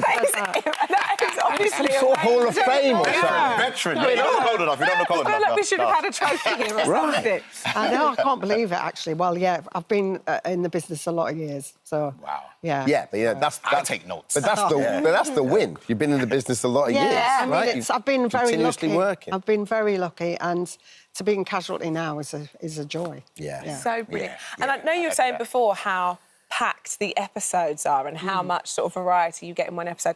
And even more so now, right? I know that you're quite excited about this, Charles, because the amount of episodes has dropped, hasn't it, by... correct, Is it 38 now? It's around about 36. 36, right, and it was 48. Yeah, around about. But that means every episode you're getting almost more bang for your buck, really, a whole lot more. Yeah. So 36 still is... It's not too shabby. Don't we know it? But it's as a result of course, you can now pump in more. We can actually now, the budget. It's more impactful each episode. You know what I mean? More, impactful, explosive stunts. And, yeah, that's the general production value. Well, I guess you can afford to put that money on the screen, can't you? And That's do all exactly those wonderful things. Your directors can play around with Oh, that. yeah, oh, yeah, oh, You guys can concentrate on your scenes rather than... You learn it? Great, do it. But Matt, There's a bit of that. There is a bit of that. Yeah, show business. We have to talk about, like, you know, your career and Bread. And, I mean, it was such... If you're of a certain age, everyone remembers Bread because it was the, like, 3 or 4 channel era. Everyone tuned in for it. Yeah, it was a family show as well, and everyone could identify with the problems in Was the that one of your family. first roles? Yeah, it was actually, yeah. Because you came in, what, 3 series in or something? Yeah, I did. I took over somebody else's role, playing the iconic Aveline, which was a bit weird, but a gift, yeah. So, and I was carrying my youngest daughter. We're doing the last series of that, so that's 86, 87. Yeah. 86. Wow. Yeah. Still wore the heels, though. You what? Still wore the heels, though. Yeah, still wore the blooming heels. I'm still recovering, actually, because they were massive. Yeah. I feel you. You must have been recognised everywhere when you did that show. I mean, it was such a huge show. Yeah, it was thrilling. I mean, as a young actress, just leaving RADA, it was really exciting. Yeah. Can only imagine. Yeah. And Charles, for you now, it's kind of a little bit sort of work and real life is kind of it's all happening simultaneously because you're a grandfather on and off screen now. I just cannot believe you're a grandfather. Like, how is that even possible? It's nuts, it's nuts, it's nuts. And big shout out to Letitia, love you. Grandsons, love you. You know no, what, I'll man? have to say mine. Frank and Sylvester and Bowie and Daisy May. No, Adelia. Do you know, it definitely is art imitating life now because, you know, my 2 beautiful grandsons, you know, it's a joy. And there are definite pros and cons, you know. Don't get to see them as much because I'm always busy, but the great thing is, you know, you can get to love them, play with them, have fun and say, OK, back to Daddy, love you. Exactly I love all of that, you know what I mean? And they're never as strict with the grandchildren, are they? No, my mum, the things she lets my kids do, I'm like, oh my God. Yeah, I'm such a softie. That's the prerogative. Yeah, Super softie, yeah. Absolutely. There's always a flip side to that. It's when you get them back, you're like, you sure they want it for a bit longer? Yeah. They're also yours. I'm getting that now, yeah. Lovely to have a catch-up, you I'm two. getting Thank you. Casualty continues this Saturday, 8:10 on BBC 2. Keep up the great work. Yes. Brilliant show. Loads Congratulations. You're winning BAFTAs left, right and centre. Stories to come You guys are killing it. Tune in. In 4 years, Yes, more to come. exactly that. Like Barcelona, something. Thank you so much for visiting our This Morning YouTube channel. We upload new content every single day, so go ahead and hit that subscribe button, and we'll see you in the morning. What? See? Oh my goodness. He's been knocked out! Basil? Mr. Faulty!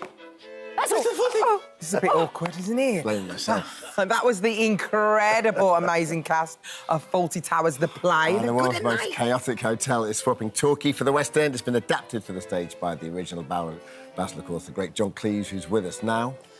John? Welcome. So good to see you. It's lovely to be back. I've been on holiday, you see. Where have you been, darling? I went to Mallorca, and it's wonderful. So I haven't seen these guys on stage for about 3 weeks. Oh, going on Saturday. Should we bring some of them in? Yeah. Let's bring them in. We've got Paul Nicholas, who plays the Major, and Adam Jackson Smith, Paul. who plays Basil. Adam, great. And you must be James. Welcome along, guys. Welcome. And thank you for being here all morning. It's been absolutely lovely. And Thank you for having us. Treat. John, last time we saw you, I think this was about to launch, and you were that's right. kind of, not nervous, but Well, I excited. was very worried because the auditions had been so awful. and I was, disappointed with the rehearsal. You work with the tools you're given. Somehow we fooled the critics because they're not very good these days. That's not true, though, is it? Adam, I'm You sure. didn't say that last time he was here. It's very different, yeah. Adam, what's it like? I mean, what an iconic role for an actor to play. It must be wonderful. It is wonderful. From the very first preview, we've had this incredible reaction from the audiences, people standing up, all 4 tears. It's been amazing. It's been really lovely seeing a whole audience laughing at something that they might have seen together with their families or their friends, but seeing them laugh with 700 There's something other very people is special amazing. going on, because I think it's the fact that nowadays you don't go to the theatre that often and sit in an audience that is rocking with laughter. Yeah. And it's a wonderful experience, because when people leave the theatre, everyone's in a good mood, everyone's friendly and warm, you know? And watching the audience, I was sitting in my little box up there so I could be quiet, watching the audience rocking backwards and forwards. It was a wonderful feeling. Oh, I bet. Yeah, it is a real pleasure to go in every night because of this reaction that we get. I mean, I've done plays where, you know, you get half-empty, you know, theatres, and this is full, and as he says, rocking, and they laugh and they go out happy, which is what we're there to do. It must be lovely doing a show like that. And obviously, Paul, it's wonderful to have you back, because you was on this show the very first time with Richard and Judy. Yes, I had hair then. You had hair, but you were the first guest they ever had. Yes. Well, I had a bit of success with a show called Just Good Friends. I love the way you underplayed that. It was literally the biggest show on television. It was huge. He's looking out at me and saying, look what happened to him. That's incredible. Look at you. Yeah. Oh, my God. Yeah. I feel like running up and kissing the screen. You're still lovely and handsome. Oh, You're my still darling, gorgeous. thank you. But Paul, the Major's such a great character, because he's one of those kind of perennials in Fawlty Towers that you always... Like, he's always a scene stealer, isn't he? He comes in and, you know, and played by Ballard Berkeley, who, you know, was... at the time. Fantastic. Yeah, and you know, John was just saying quite the heartthrob. Well, he was a sort of matinee idol in the film. I didn't know that, was he? Yeah. Everyone thought he was, you know, an exciting young man. Yeah. And then right at the end of his career, he had this extraordinary triumph, which is just lovely, you know. Well, I feel very much like him. How old are you? 27.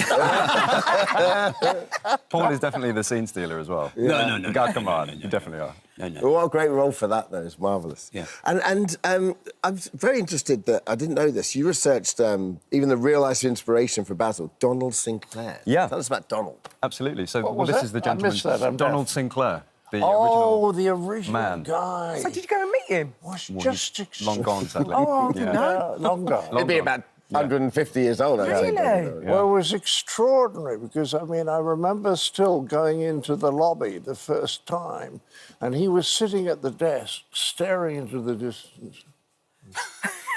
And he saw me coming, a guest. So he immediately pretended he was busy, turned his back and started doing things. And I went up and stood at the desk waiting for him to...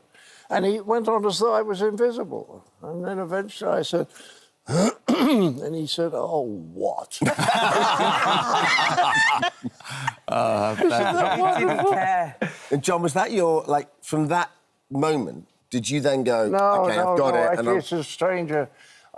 Sometime later, I opened a health club, and the guy who was going to run it died after 6 weeks. I'm being quite serious. And I had to earn a lot of money quickly to pay people off. Yeah. And I did 6 doctors in the house.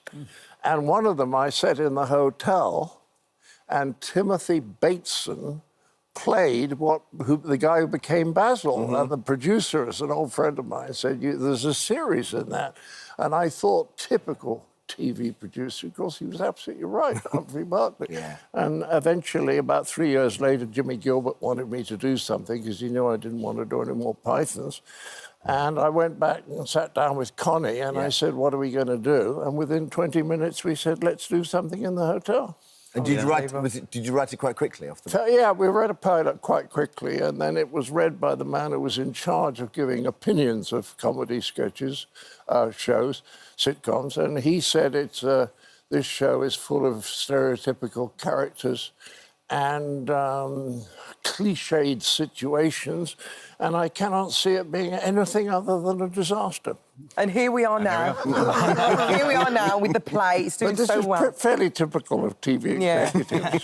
They have no idea what they're doing. Adam, did you feel a bit of a pressure, the fact that John Cleese was going to be looking over your shoulder watching you? A little bit, absolutely. I mean, I approached it as just like as a normal acting job, Yeah. as much as I could. But I think you'd be, I mean, you'd be there's silly not to an feel that awareness. pressure. Obviously, yeah, with John in the room. But I mean, John has been incredibly but- generous all the way through. Yeah, but I mean, when I saw him truthfully in rehearsal, I just thought we are in luck. This guy knows. You said that last time you were here, And if I start giving him a note, he finishes what I'm saying. He's already ahead of me. He's with you. Yeah. He's on Right. it. And there's probably more of a pressure from other people's expectation, I think, because obviously everyone remembers John as Basil. And you see, I think of myself as a writer. I know people don't think of it. If you write, you expect people to play them. Yeah. You see what I mean? So there was nothing strange about seeing him doing it. And it's one hell of a role. It's like Hamlet, isn't it, really? It just goes Well, how he does 8 a week. Unbelievable. But he's young. He's great. Yeah, he's young. It's a great physical role, though, isn't it? It is. It's incredibly physical, yeah. And I get the pleasure of running around in a cardigan and a shirt. Pretty nice. It's a nice fit. And the vest. Don't forget the Really vest. toasty. Hey, where are the others? Oh, introduce us. Mincing in. Introduce us. Have a seat, darling. No, I'll mince round the back. Oh, I love this. I'll come and perch next to you.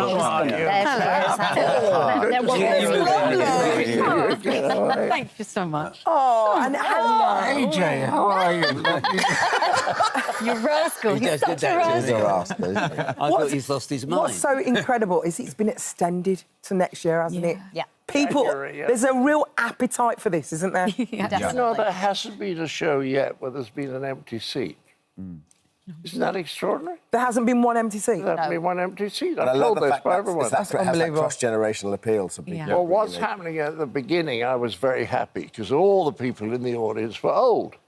They're all 50, 60-year-olds. Well, I know they like me.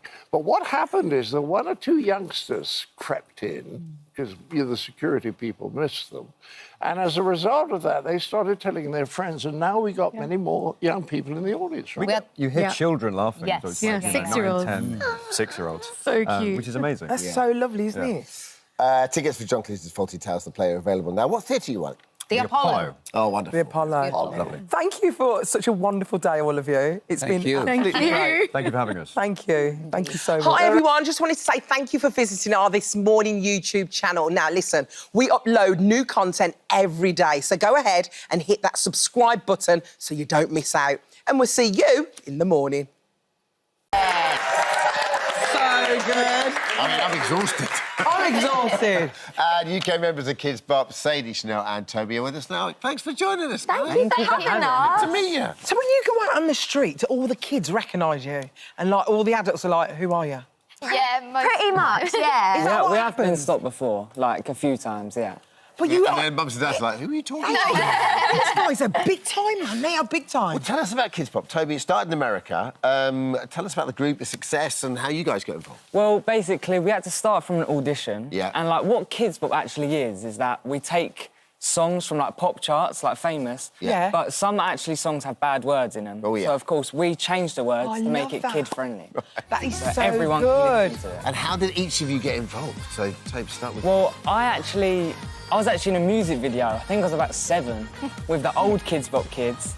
And then the managers was like, why don't you audition? So then I auditioned and here I am They today. saw the talent. Straight away, they saw the talent. And Sadie, do you get to meet other Kids Bops? Yeah, so actually, last week we was just in New York. Yeah. And we was with the American Kids Bop kids, and it's so much fun. We always do, like, global shoots with the German Kids Bop kids and the French Kids Bop kids and the American Kids Bop kids, and it's, like, one big party. How many Kids Bop kids are there? There's a lot of us. There's a lot. So you're just literally travelling all the time. You guys are living your best life. Do you realise what you are...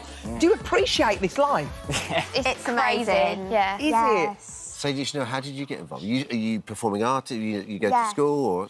So, I've been in the industry for quite a while now, so I've done a lot of TV before. Yes, Chanel. And singing. And I've always loved singing, I still do. And then I auditioned for Kids Bop on Zoom, which was so exciting. Then I found out I got in. What was it? I mean, that must have been kind of disconcerting, right? Because you're, Doing it on Zoom. like you said, you've been in the industry a while, so you go to a lot of auditions and stuff. But to audition on Zoom must be pretty kind of strange. I mean, it was different, but it was quite exciting. There was a few rounds, I'd say about, like, 6 rounds. Yeah. And... You're like, Mum, move the chair out. I'm ready to go. Yeah, it was quite exciting, but Yeah. Do you get any like input on what songs to choose? Do you like to put your 2 pennies worth in? Well, we have like a Kids Bop management that deals with like the song side and like the music, which they like pick the songs and change the words. But most of the time, like they're obviously in the top charts, so we listen to them anyway. Yeah. So what, will they send you like an email? You'd be like, yes, Beyonce. Yeah. But Really? fantasy, if you could do it, if you like, could do any artist, who would it be? Oh, I would say at the moment I'm loving Tate McRae. Very good, isn't she? At the moment, definitely SZA. Yeah. It would be Bruno Mars. A long time. for the Tobes. What would yours be? I'd be Bruno Mars with Toby. What about you? Beyonce. Oh, yeah. Me and you ended up in Kids Bop, there'd been a lot of trouble. Oh, What are those two on? You're making me want to be in Kids Bop. How much fun do you have? So much. It's fun. It's amazing. Yeah. Really? Are you lot all like brothers and sisters now? Yeah. We're pretty close. We're literally together all the time. We should do Adult Bop. Oh, yeah.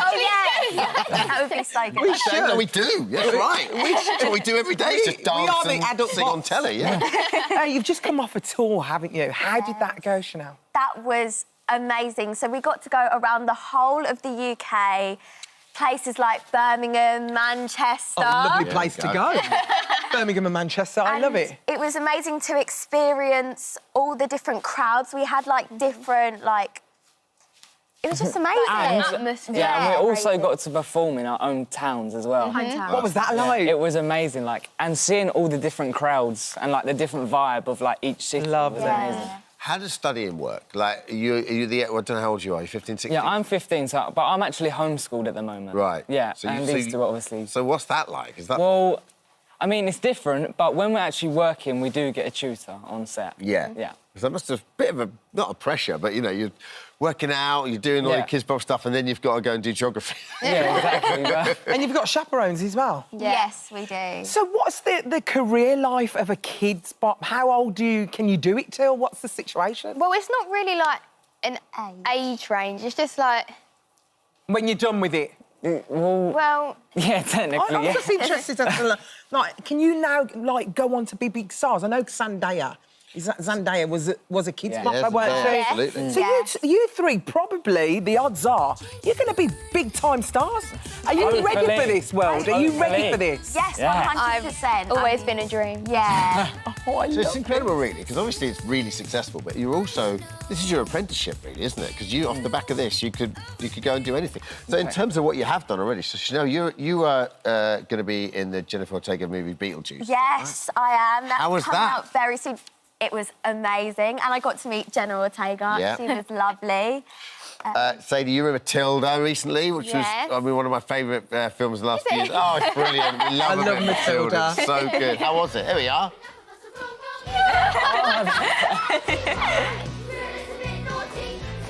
Oh, wow. Got the masks on. Yes, that was the... Was that in COVID? Was you in lockdown then? So we had to quarantine in a hotel for a month. And it was actually my birthday in there as well. No, you're joking. Yeah, my 13th birthday. And we had to wear masks, visors. We had to do COVID tests every day. Oh, that and so but there hard, were so many dancing. kids as well, and we had to dance in there all the time. That was unbelievable. Can you actually believe that you guys, your albums are sometimes selling more than the Beatles? You probably don't even remember the Beatles. The Beatles and the Rolling Stones. I mean, how does that actually make you feel, Toby? Come on. Well, I mean, it's like... It's a great experience, and I can't actually, like, believe it myself, to be honest. Like, I don't think we realised that we would get this far, but obviously we have, and we just can't wait to see the future as well. And so what about you and Bieber? What's going on? I think you look a bit like Bieber. Everyone Don't you think there's a resemblance? Yeah, everywhere Is I you on go. stage with Bieber? That is me, yeah. Oh, Look how little you are. so cute. I cannot believe your mum didn't clean the lens. Absolutely livid about that. That was probably, like, 5, 6 years ago. That was a long time ago. That's so Everywhere I go, I get called. Do you? Everywhere. You don't mind, though, do you? I mean, it's He's A lot worse cool. thing. He's quite cool. And Sadie, just out of interest, what do your friends make of all this? Well, they think it's, like, crazy. Like, even today, they're like, you're on this morning. They're, like, so, like, starstruck. And they're so supportive all the time. And they actually came to watch me at the Kids Bop tour. Did they? Yeah. That's unbelievable. Well, listen, guys, well done. Thank You're you. chasing your dreams. Show That's the a good album, thing. show the album. Listen, never mind me. You want to be touched by the God. Go Yeah, on. come on. Put the Midas touch Together, on together. that. You hold it that side. We're going to sell this. All right, the Kids Pop 2024 Volume 2 is out now. I'm a fan now. I'm an absolute fan. Thank you, Kids Bop. Thank you, Sadie, Chanel and Toby. Thank you so much. Do you know what? We've got a little exclusive... Where did you find that? We've got an exclusive clip. Where did you find it? I don't know. Have a look at this. Oh, you lot are killing it. So good. Thank you for joining us. Brilliant. Sadie, Chanel you. and Toby. That's lovely Kids to Bop. meet you. Thank you so much for visiting our This Morning YouTube channel. We upload new content every single day, so go ahead and hit that subscribe button, and we'll see you in the morning. Has become known as one of Britain's most inspiring women, a campaigner, a best-selling author and a voice of recovery and resilience. Well, in recent years, she's made it her mission to encourage youngsters to be more confident. And following on from the success of her first children's book, Katie Piper is back with a second. This is Together We Are Stronger, and it's great. I so appreciate you dressing to match the book. Look at this. Honestly, especially. Thank you very much. It's absolutely perfect. What a beautiful book, though. It's thank absolutely you. stunning. It's really great. I said to you just, I was like, I'm going to steal this because my son will absolutely love it. How was it to write a second one? Yeah, I loved writing it. The first one was this character, Teeny Mouse, and she's female and she's small but mighty. So it's all about don't judge a book by its cover. You don't know what somebody's capable of just by looking at it. Sounds like you. Oh, well, thank you. And you too. I think it's all of us. Like, you don't know somebody until you spend time with them and you see when they're tested. And she's come back in this second book and she's on this mission alone and she has her own weaknesses, which is OK. And we introduce all these new characters that are like her woodland friends. And they had things that make them unique and they had things that make them diverse, but they are their strengths. And they find out that actually in a group we can achieve so much more. And as a community, we're so much more powerful. Hence the title. Together We're Stronger. It's like a superpower, really, deep Yeah, down, isn't it? I think we were talking so. to Sam Thompson yesterday about superpower and our diversities are our superpower. Yeah, and not feeling less than, and that actually, what is a complete person? Like, some people flourish in one area, others don't. Yeah. And if you can delegate and lean on people, then you can achieve so much more. It's kind of your ongoing theme, isn't it? Together we are better, together. That's what I tell my husband. If he does the housework and I come here to This Morning, together we're better, you know? Has he done it? Not yet, you know. It's funny, like we were just saying, it's like we're on telly doing this thing, and I literally in the break a message from my wife going, the coffee machine's broken, what's going on? And I've got to go home and do the coffee. It's the glamour. Together we are stronger. It's true, it's true. Do you think there are going to be more of these teeny tinies? I hope so, because I've always written adult books and, you know, like, my messaging has always been about affirmations, positivity, mindset. Love that. Yeah, and as I became a mum, I wanted to get that message across to my kids, but turns out, like, a 300-word book isn't that interesting to a 10-year-old and a 6-year-old. So having a picture book with illustrations and text was a way to get that conversation going with them. So I would love to do more in that space, yeah. Are they like your editors for your books? Are they your biggest critics? I mean, they're like my trolls. Yeah, they literally see the first edit and they're like, boring, don't like it. Are you serious? You know, they're like consultants, but it's good getting them involved early on and also showing them the different things that, because they're daughters, young girls, different jobs that women can have. So they're like my editors, my copywriters, they're my sketchers. So, yeah, it's a team effort. We need these young girls, don't we? We need them in our lives. They help us throughout our life. Exactly, your harshest critic, as you say. Yeah. Another project you're really passionate about is the online safety stuff. And this started after your daughter was approached about? Yeah, that's right. So I'm working with Virgin Media, O2 and Internet Matters on a new online safety campaign, and it's called Find the Right Words. And that can kind of be the barrier where we don't know how to approach this subject with our kids, or maybe secretly we don't have the knowledge about the internet ourselves, so we shy away from it. I thought I was quite savvy because I use social media all the time. I consider myself young at 40 and connected. You know what's going on. Yeah, so I thought I was safeguarding her, and she was on an online game where I disabled the online chat feature, and somebody, like another player, commented on her score and congratulated her, and they had the username of a YouTuber that she loves. So she's only 10, so she got really excited thinking she was talking to one of her heroes, but the conversation quickly sort of escalated, and it was actually an ad adult. So she shut the device down and she came and spoke to me, which I'm really grateful for. Yeah. That's incredible. Yeah, and it was tempting to, like, tell her off or get, you know, put my own panic onto her. But I tried to say, look, this is what the online world is. People can impersonate each other. It's not always what it seems. And that actually led us to talk about how things can escalate quite quickly. But it's interesting because she actually had it in her mind to come and speak to you about it. So she probably had that feeling deep down that something wasn't right anyway. Yeah, and I said to her, look, this is really important to trust your gut, you know, and the campaign has created these 2 guides. One is around how do you talk to your child? What's the right language, the right tone? Asking open-ended questions, maybe using news articles and scenario-based chats. And then the other guide is, what do you do? The practical stuff, the parental controls. Especially tools. if you're not computer savvy, Yeah. you don't actually know. How do you limit Do you that think stuff? parents should know and should know what's going on and should know how to use the technology that their children are using? I think it's important to have knowledge, but I think it's also worth saying there's nothing shameful about using devices. They are good social tools, they're educational, they're part of modern day, so we don't want to shame parents. Yeah. And I hold my hands up to say I got it wrong, and I'll probably get it wrong again because it's evolving all the time. Like, you think of stuff like AI and deep fake, you know, that is like audio, video, impersonating not just celebrities, but friends and family. And you might think you're talking to someone you know in the real world when you're not. So you've got to stay abreast of it. You can't bury your head in the sand, that's for sure. Why do you think it's so hard for parents to be able to talk to their children about this sort of stuff? I think if you lecture your children, they automatically switch off. Yeah. So, you know, I think it's about navigating it together and having open communication. And it's not just predators online. There's a whole thing of, like, body shaming, cyberbullying. You know, they're real friendship groups going online and having all those kind of politics and problems.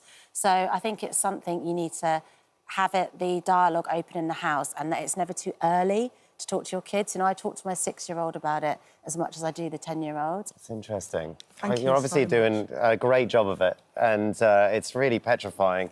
And I think you're just dealing with it really, really well, so... Well, the positives are that there's lots of help out there, and I think in your friendship groups of, like, school mums and dads talking to each other and educating each other as well. Exactly. Because together, we are stronger. Absolutely. See what I did there?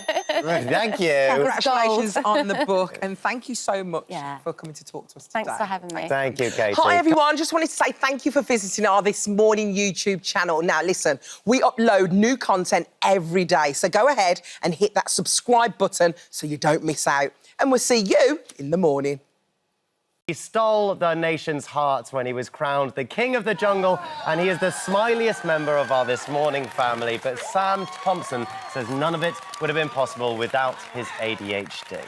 Yeah, Sam is now teaming up with ADHD UK to help positively change what it means in the lives of people who have the condition. Sorry, I'm just getting a bit confused there because I wasn't supposed to read that. You're still thinking about He sunburn. joins us today. Sam Thompson is here. It's so lovely to see you. And you did win our hearts in I'm a Celebrity. We absolutely loved it. Thank you. And do you maybe put that to the fact that you did have ADHD and did that help you? Do you know what?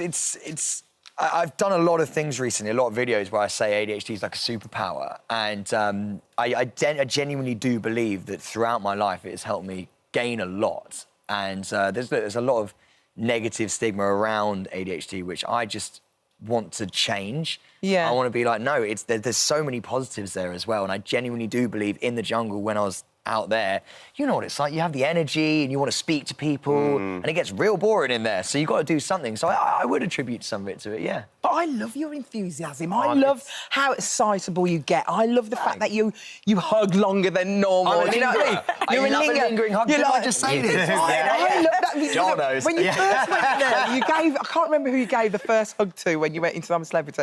I absolutely love the fact that they were a little bit awkward. They were like, oh, gosh, And it's what's going on here? back to tell them to get off.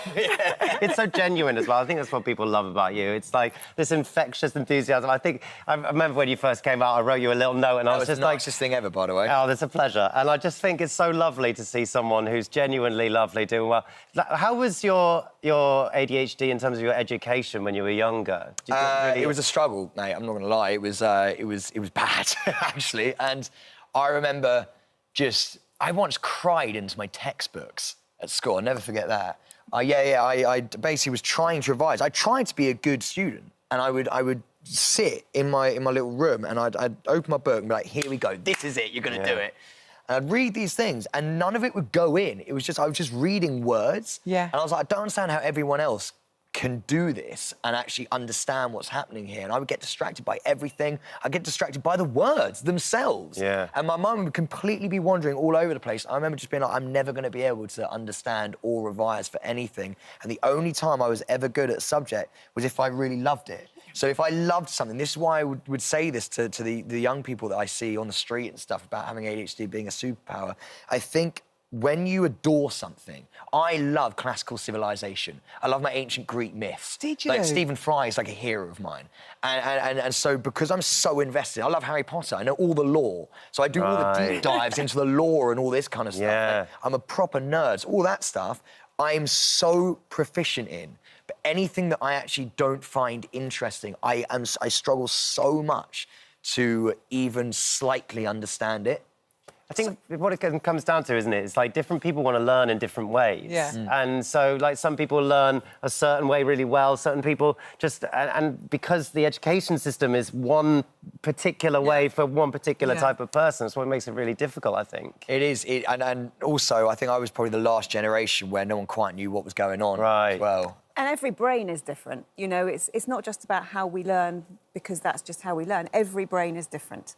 And so all of our brains are wired slightly differently, they all process information slightly differently, and there is no one set way of learning. It's why you need to have loads and loads of different options available. Yeah. So, Anna, with someone who's got ADHD, is there lots of different types of people and how it affects people differently? Absolutely. There's no one-size-fits-all. It's like a cluster or a whole set of traits or symptoms, and everybody has a different mix, and not even everybody has the H. So some people will have ADD, which is the attention deficit and the difficulties with organisation, concentration, having the multiple tabs open in the brain, struggling with those areas, but not have the kind of buzzy energy, say, that you have, that hyperactivity component, because the H stands for hyperactivity. So it's not even the case that everybody with the attention deficit issues has the hyperactivity component. Do you know what, as well? I think a big part of joining ADHD UK, the charity that I'm involved with now, I think, is to more for me to reach young people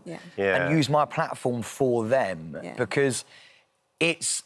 Look, I say it's a superpower. I'm very aware, by the way, there are a lot of struggles that come with being neurodiverse. Like, there are, that you've got to navigate. But I genuinely believe, and this is only my lived experience, but I genuinely believe when you've got, like, 8-year-olds coming up to you and, like, their parents coming up to you with their kids, being like, they were bullied at school and now they've watched The Jungle and they think that it's a better thing. Like, I don't want to sit there and say to a kid, hey, man, there are going to be struggles. I want to say the positives. Yeah. And I want the kid to sit there and be like, do you know what? This is actually, there are good things to this as well that I can set my mind to. Yeah. I worry that there are so many, they have a negative opinion of themselves once they get this diagnosis. And yes, there are struggles, but there also are so many benefits. I genuinely believe that if you set your mind to something that you absolutely love, you can just, you'll be the best in your field. You'll fly. So yeah, I really do believe that. I think we've got some footage, actually, of you in your ambassador role, talking to some youngsters, I think we do. Absolute superpower, I promise you. Put your mind to anything and you'll be amazing at it, as long as you enjoy what you do. And then, being neurodiverse, the best thing ever. I'm neurodiverse, I've got ADHD. And that means we could be, what could we be? ADHD friends. Yeah! Oh, everyone's so using it everywhere. I'm wearing the same outfit, Joel. Oh, don't worry about that. So nice. We'll get you a new shirt. Don't you worry. Don't you worry. That's so lovely. And that child is going to remember that forever. You know, it's going to really set a course for her. Mate, it's one of those things where, like, I know it sounds corny, but, like, I want this to be my legacy. Yeah. Of being in this industry and stuff like that. It's the thing that has struck a chord with me the most. And meeting these really young people, like that girl was so sweet and her mum was so sweet. And she'll never forget that moment. Do you know, and I hope she doesn't, because she, God, I don't know, I'm tearing up a little bit. She was like, of feeling a little bit bad about it. And I was like, no, it's just not bad. Like, you are the sweetest little girl. You've got the best life ahead of you. Like, utilise it for the right reason, for, like, something that you absolutely love, and it's going to be amazing for you. There are negatives, and there are struggles, not negatives. There are struggles with it, like, there are with everything in life. But when you're that young, I feel like you just want to hear the positives. Oh, Sam. It's you so know? lovely. And obviously he got diagnosed. For anybody out there who's waiting for a diagnosis, what would you say to them, and what treatments are out there for them? So you can have therapy, which is going to be about kind of learning some organisational skills, some really practical strategies to manage so that you can get through the day more easily. For kids who are at school, can get through school and cope a little bit better. So there's a practical component. There's the coming to terms with it and understanding how your brain works and how it's different. And then, which is really important, and that's where diagnosis can be so helpful, because suddenly it makes you feel like there's not something wrong with you. Yeah. You know, you understand. It's normal. That's exactly what happened to me, by the way. You understand. Even if it's not normal, you understand why you do things, what it is about your brain, you know, why you struggle in certain areas, why you don't in others. It's brilliant from that perspective. And then there's, of course, medication. Medication has to be prescribed by a psychiatrist. So if you think that you're going to want to go down the medication route, or if you think you want to consider it for your child, you have to get diagnosed by a psychiatrist. Everything else, you can see a psychologist, specialist ADHD psychologist, without a psychiatrist, but you can't get medication without one. It's also really important to understand why you feel you need a diagnosis, right? Right. So exactly that. So if you want medication, you have to have the diagnosis. It's really straightforward. But otherwise, is it about kind of validating your experiences? Because a lot of people feel validated when they have the label, and I totally get that. It's really understandable. But actually, sometimes if you know that you've got a lot of traits and you know that this is likely, maybe you can help validate yourself and go, I'm almost certainly would get the diagnosis if I went for it. I can work as though I do have it, and I can help people to understand that that is the way I am, because I probably am. Yeah. So why you need it, why you want that diagnosis is important. Yeah. Anna, thank you so much for joining us. And Sam, thank you, Sam. Just keep using your platform for this, because I think it's incredible. Thank you so much for having me. It's been an absolute honour. Well, you're part of the family, Babs. We're not letting go of you. We're not letting go of you. I'm going to Joel's dressing room after this and nick a couple of shirts. Please do. There we go. Hi, everyone. Just wanted to say thank you for visiting our This Morning YouTube channel. Now, listen, we upload new content every day, so go ahead and hit that subscribe button so you don't miss out. And we'll see you in the morning.